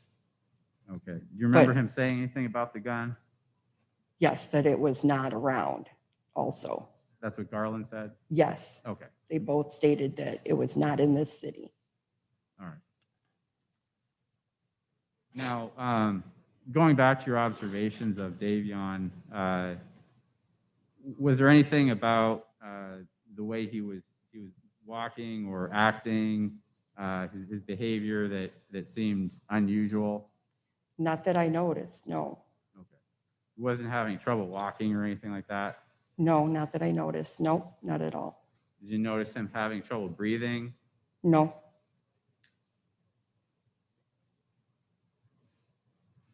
And did he look weak or anything like that? no.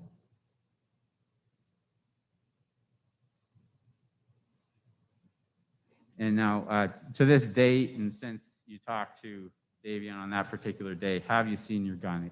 What was your gun again? I have not seen it, no. All right. And so I'm going to ask you a little bit about Don. So obviously Donald is the father of your twin sons, correct? Yes, correct. Okay.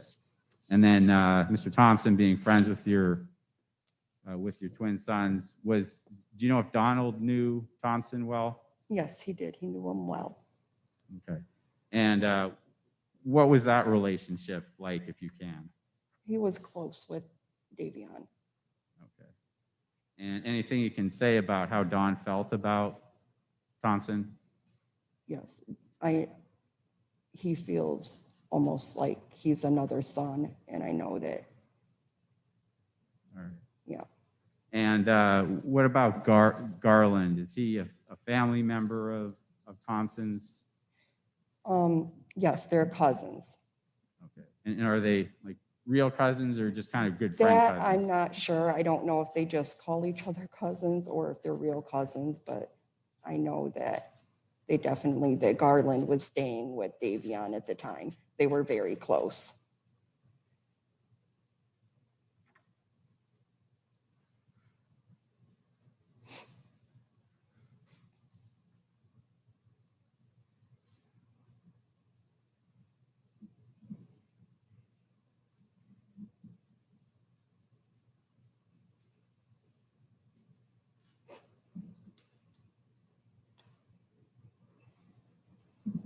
Now, also when you're talking to Davion at this particular time, did you talk to him about why your calls weren't going through, why you're getting that out of service message?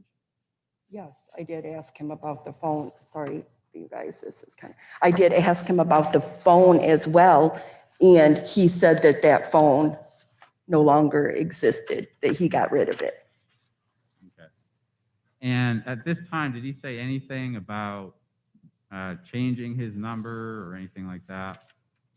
Getting a new phone? Anything? He said that he had got rid of that phone, yes, and that he had got a new phone. He was no longer using that phone.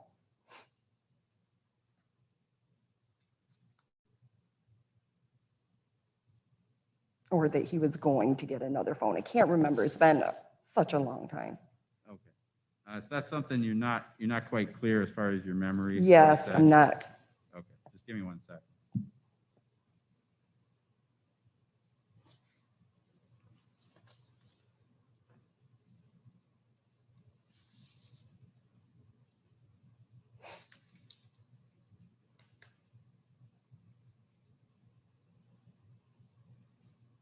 Okay, and I'm going to refer to page 44 of the transcript from the first trial. Okay.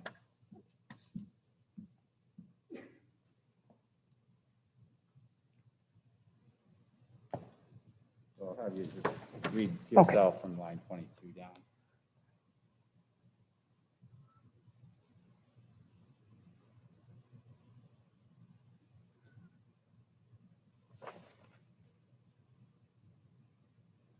Okay, correct.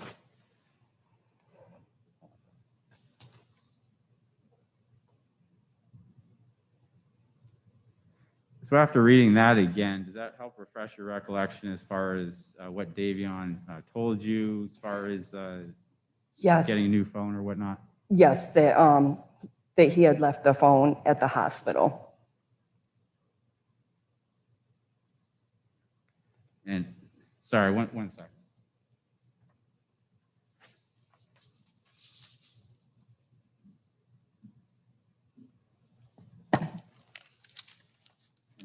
And I have a note in there, if you can just ignore the note. Okay. You can just read your testimony, 122.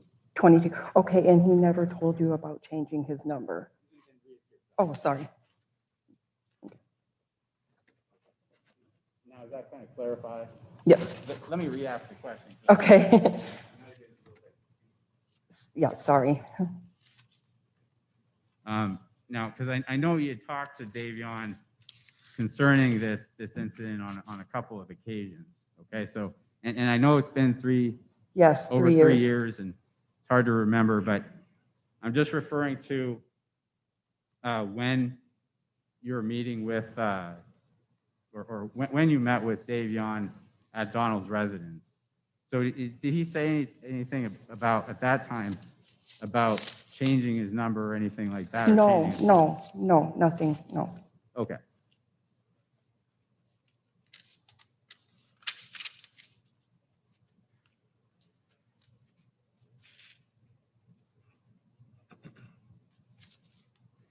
Now, do you recall, well, just remind us, you saw the car again on January 27th, is that correct? Yes. Okay. And how did you end up seeing it? The car? Yeah. I had went to the apartment complex. And And was that they- with the detectives? Yes. Okay. And where was the car at that point when you got there? The car was actually being towed up on the tow truck. All right. And so that car that was on the tow truck, you recognize that as that's the black Charger you gave Davion? Yes. Yes. And just be patient when I'm asking the questions, and if you can just Okay. wait until I'm finished, just so we give the reporter a break. Yes, Thanks. sorry. And did you ever get the keys back then? No. No. Okay.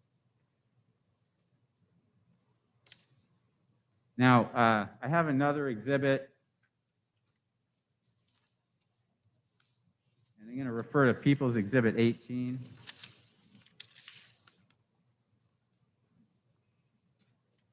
Yes, that's a picture of my boys and my daughter. All right. And are you able to tell where that photograph is? Yes, it's in my car. Okay. And do you know how it got in the car? I had it in my car. Okay. And so when you had turned the car over to Davion, that photograph, you still had the car in, or the photograph in the car? Yes.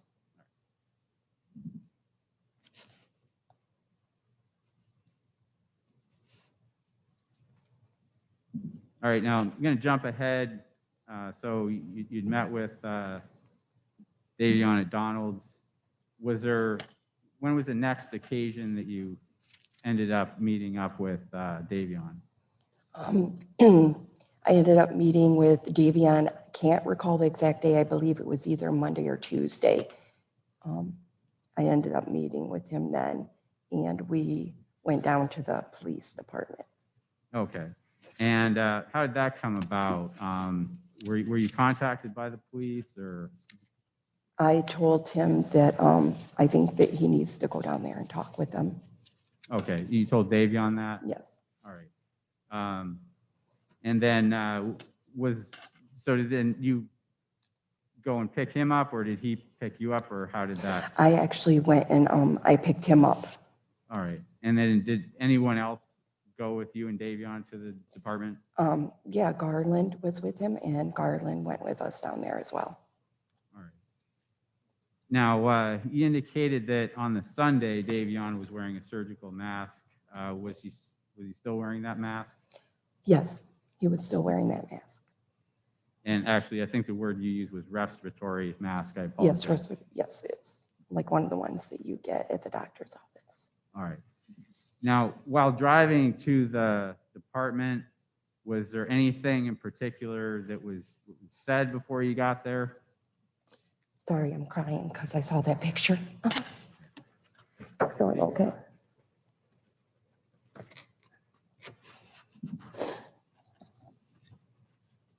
Just what I didn't want to do.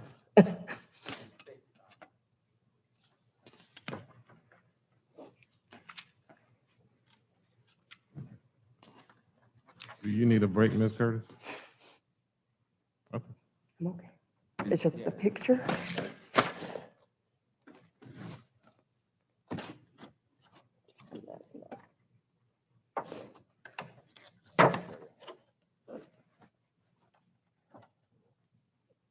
Okay.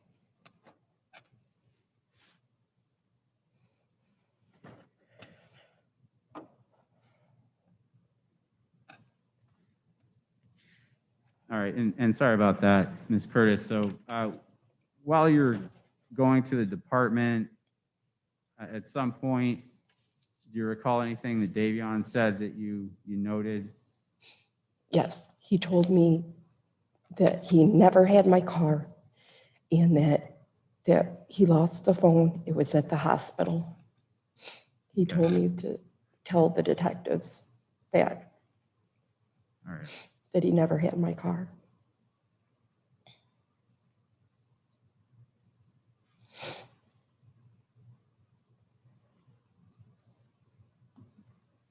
Now,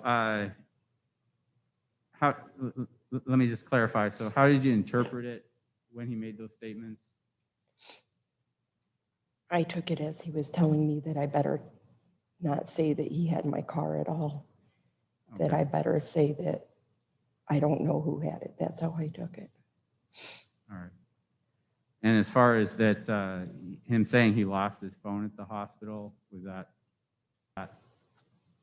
I took that as that he wanted me to tell them that he didn't have the phone and that it was lost at the hospital if they asked me. All right.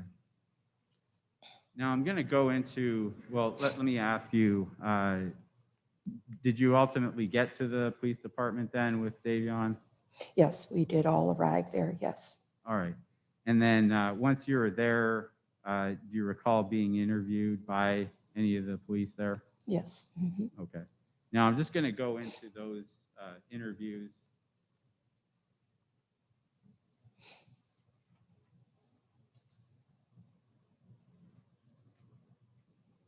Now, and again, this is kind of something that's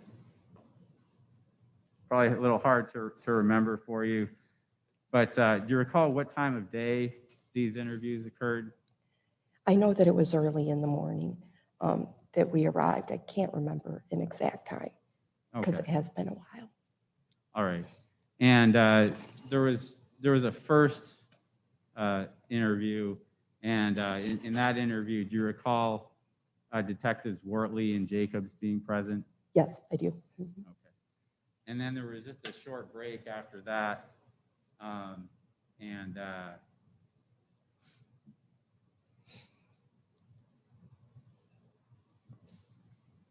And I believe Matthew Giroux, Detective Giroux, Detective Wortley, and then Detective Dowd then talked to you after Yes, that. Okay. And at some point, you had you concluded your interviews and then returned and basically indicated you had more information you wanted to give to the detectives, yes, right? correct. Mhm. And were those detectives Detective Giroux and Detective Dowd? Yes, Detective Giroux and Detective Dowd, correct, yes. All right. Now I'm kind of going to go through these interviews just so we all understand what was going on there. Now, May we bottom approach, line, Judge? Pardon? May we approach, Your Honor? Yes.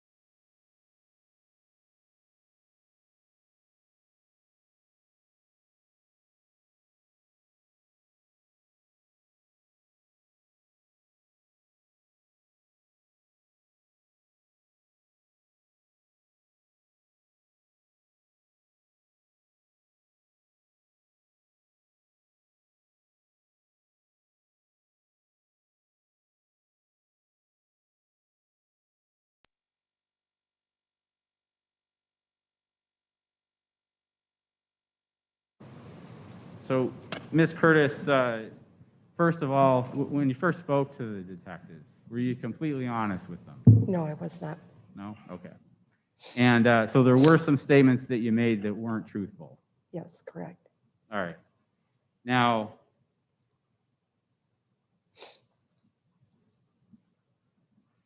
you were asked about contact with Davion since the day of the homicide. Do you remember that? Yes, Okay.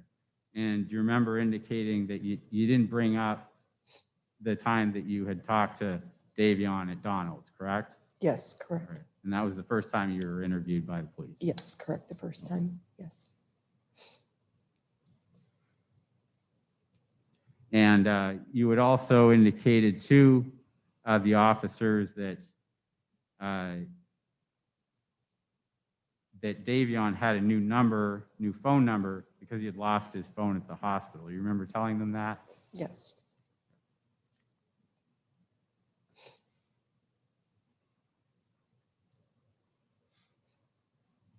And so both those things were incorrect, correct? correct.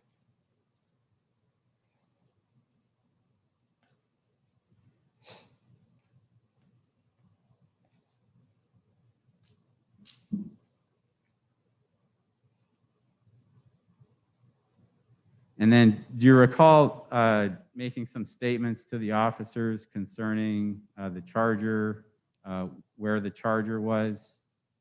Sorry, where the key for the charger was? I don't recall. Okay, that's fine.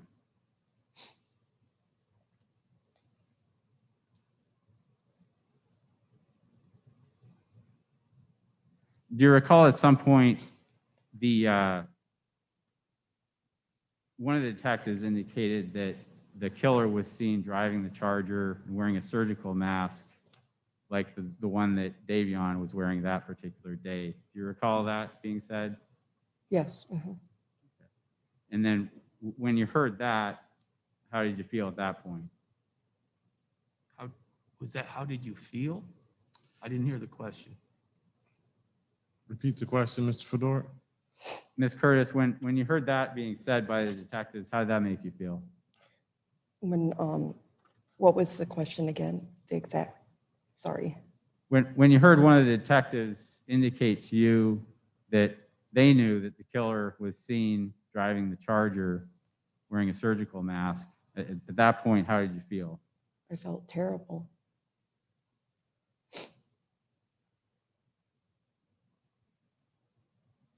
And at that point, did you bring up, or thereafter, did you say anything about what Davion had told you, that if anyone asked, he wasn't driving the Yes. car? Yes, I did end up telling them what You he got to told speak a me. little louder, Ms. Curtis. Got to speak a little louder. Keep your voice up. Okay. Put it up a little bit more. No, just keep your voice up. Oh, It's okay, hard to hear your sorry. last answer. Okay, All right. yes. Okay, so I'll just repeat the question just to make sure the reporter gets it. So, do you remember thereafter bringing up that Davion had made the statement that he wasn't driving that car? Yes, Okay. And the way you said that to the detectives, did you kind of indicate to them, or did you say it in a manner where it communicated how you interpreted that statement? yes, I took it as that I better not say anything at all. Okay.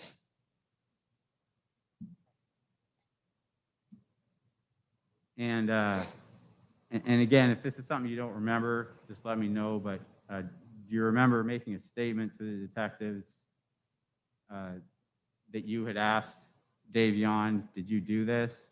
And then you told the detectives that Davion said he didn't. And then you also said that he was not going to come flat out. Remember that? Yes, it's been a long time. I don't recall every single thing that was said in there. I'm sorry. Okay, all right. So at this point, you weren't telling the detectives about Davion admitting to you a couple of days earlier, Right. or whatever it was. Yes, I did not at first. All right. And so, and again, that was a false statement, correct? Yes,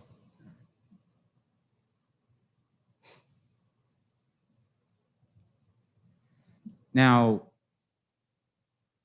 if you can explain at this point, why weren't you being honest about what had happened, about what you knew? well, I was scared. I have a daughter, and I was scared for my life and for my daughter's life. I already have 2 boys that have been killed, and I didn't want anything to happen to my daughter or myself. And basically, you didn't want people to know that you're giving up information. Yes. And obviously, Davion, the relationship you had with him, you're concerned about him knowing you're giving up Yes. information about him. Is that right? Yes,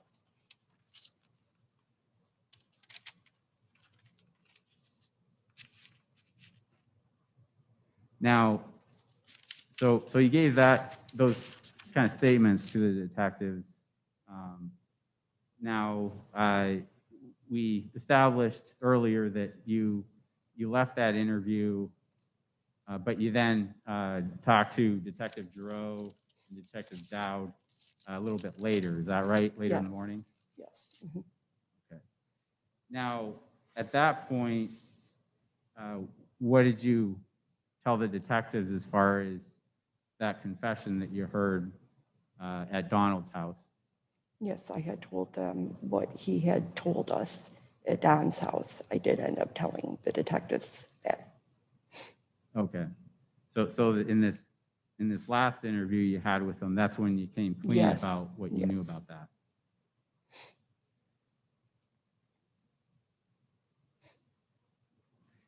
Now, still at this point though, again, you didn't come totally clean about the gun. Is that right? Correct. Okay.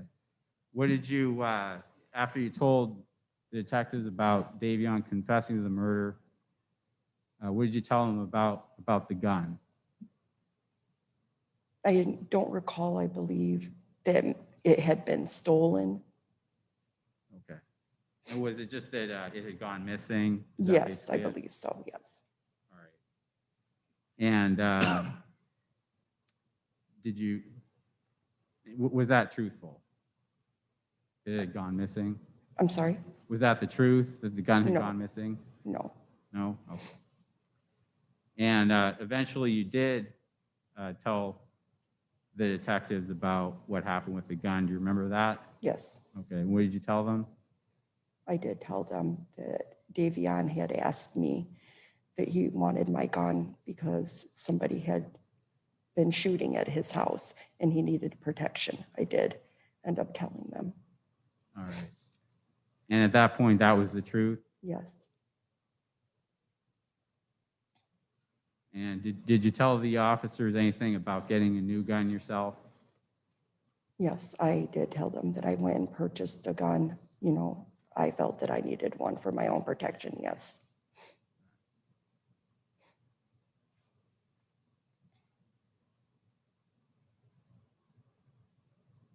Now, do you recall at the end of the interview, was there anything as far as a written statement that you gave? Yes, I did write down on a piece of paper the events that had happened just for my own personal, so I could get everything exactly in order and on the correct dates. Okay. Now, you're talking about some notes that you made for yourself? Yes, And those notes, was that something you turned over to the police? yes. I'm sorry, I'm just talking. No, I wrote the notes down. I did write the notes down in the room, but I didn't turn that in to them. I then wrote Okay. on a Now- piece of paper for them what had happened. All right. So you gave like a written statement. It was kind of like a narrative, describe what had Exactly, happened. yes. All right. And that was in a written form, and that Yes. you turned over to to the detectives. Yes, Okay. Now, just to clear up, because you had been asked about the notes when you testified in the preliminary exam in this case. Do you remember testifying in the preliminary exam? yes, mhm, All right. And that was May 30th of 2018, correct? yes.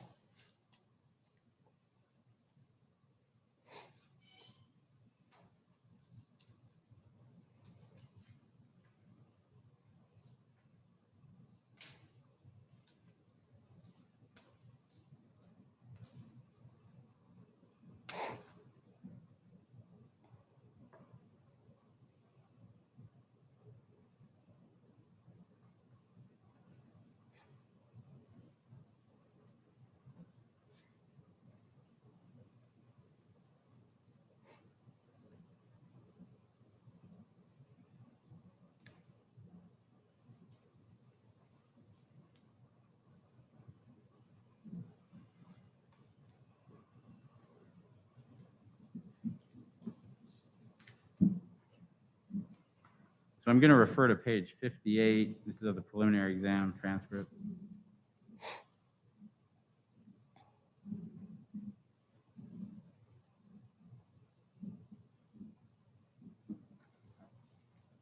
So I'm just going to refer you to line 17. Thanks. Just read that to yourself. Okay.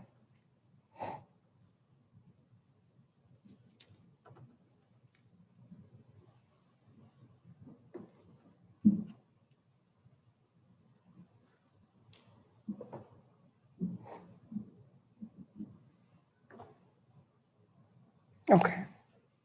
Did you turn those notes, just your personal notes, I'm not talking about the written statement, your personal notes, did you turn those over to anybody? I believe the prosecutor. Okay. Do you think you turned those over to the prosecutor or the written statement? No, the statement. Okay. I'm getting confused. Yes, the statement. The notes I jotted for my own personal use. All right. So you may have just been a little bit confused by the questioning. Is Yes. that right? Okay. The notes were for myself and the statement was for the detectives and the prosecutor. Yes. Okay. And it's difficult. You're testifying and you got a lot of pressure on you. Yes. Now, the phone that you were using communicating with Davion. While you were being interviewed by the detectives, did you let them borrow the phone or give the phone to them for any reason? Yes. Okay. And is that because they asked you for it? Yes. And you didn't have any problem giving it to them? No. There wasn't anything on your phone you were concerned about them seeing? No.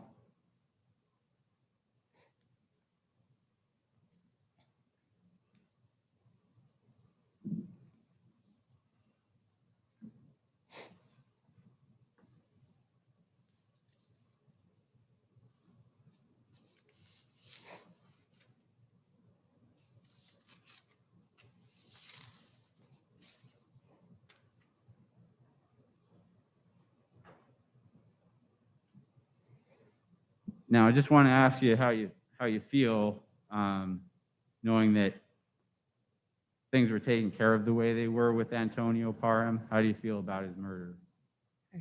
I feel bad. I wouldn't ever want another mother to go through what I've been through. It's terrible. You didn't want to see that happen. You wanted Mr. Parham to be treated Yes. another way if he was the person. Yes, who killed that's your why I son. was in contact with the detectives all the time, ever since it happened. Ever since my son's death, yes. Okay. I would never. Before I move on, were you aware of where Davion Thompson was residing around this time? Yes, in Bridgeport. Okay. And you don't happen to recall the exact address, do you? It's been 3 years. I can't remember the exact address. I'm sorry. Was it on Washington Street? It was, yes, it's on the corner. Yes. Did you ever learn of the Saginaw Police Department searching the residence where Davion had been living? I don't recall. I don't remember. Now, just going to get into one final thing I just need to get into. But around this time, January of 2018, you have indicated previously that you had been using some medications that weren't prescribed for you. Is that right? Yes. Okay, great. And if you can you just tell us what you remember as far as what the medications were? Norco and Adderall. Okay. Just Norco and Adderall? Yes, and I was prescribed. I was taking Paxil for my depression. Okay. And let me just make sure here.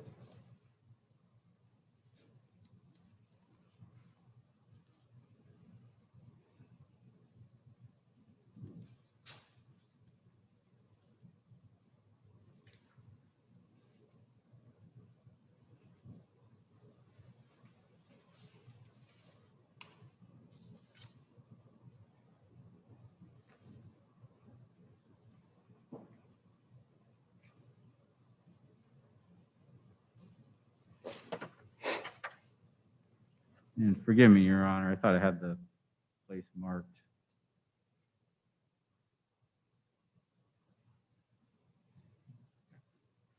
So I'm just going to refer you to page 41. This is the first trial.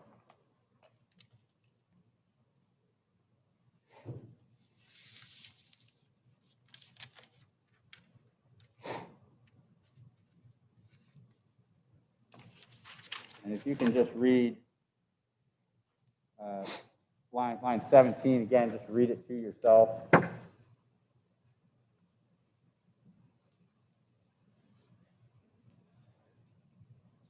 Okay. And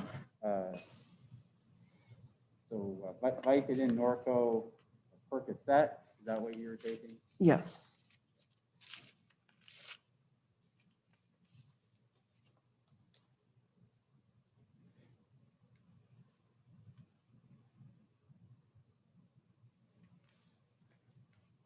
All right. And can you tell us why were you taking these?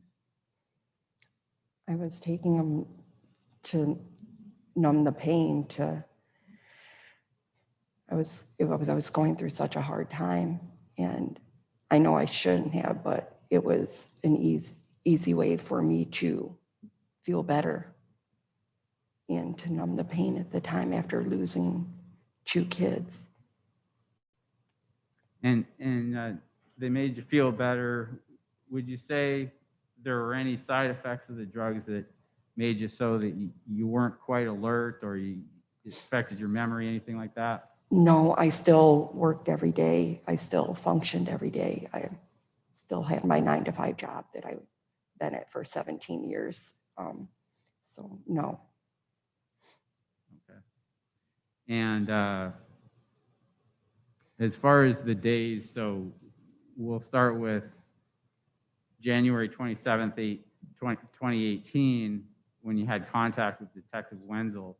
So on that date, was there anything you had been taking that had affected your ability to be alert and understand what Detective Wenzel was saying to you and to be able to recall No. things? No? Okay.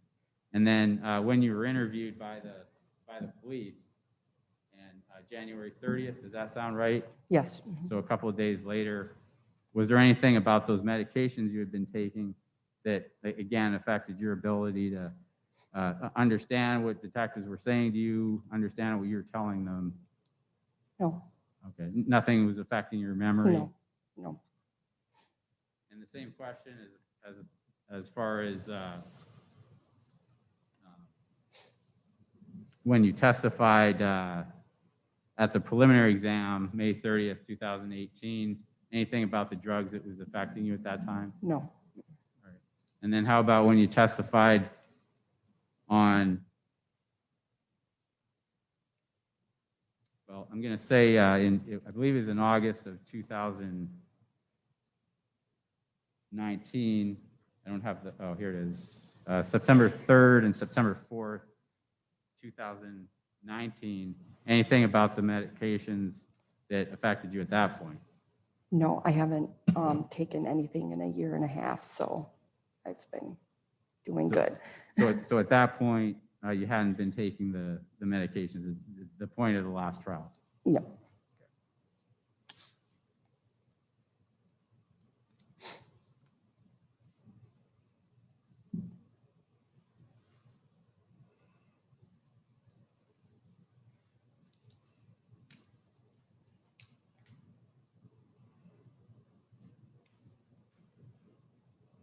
And obviously today you're not under the influence of anything. Correct. And that's all I have for now, Your Honor. All right, ladies and gentlemen, the time is now a little past 11:30. I have some other matters I need to take care of that have nothing to do with this case. I suspect Mr. O'Farrell will be much longer than a half an hour. So we're going to break for lunch at this time. I caution you once again not to discuss the case among yourselves nor with anyone else. No listen to, read, or watch any news reports should there be any. Have a pleasant lunch. We'll see you back at 1:30. All right. Thank you.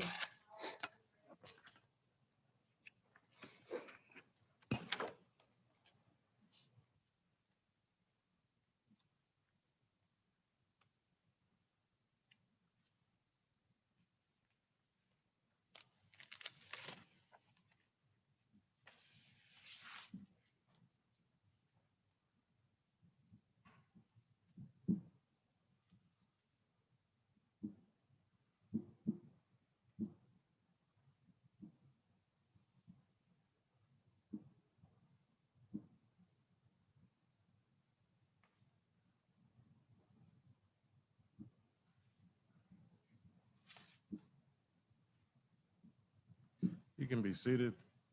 Records reflect the jury is not present at this time. Anything else for the record, Mr. Fedora? Not at this time, Your Honor. Mr. O'Farrell?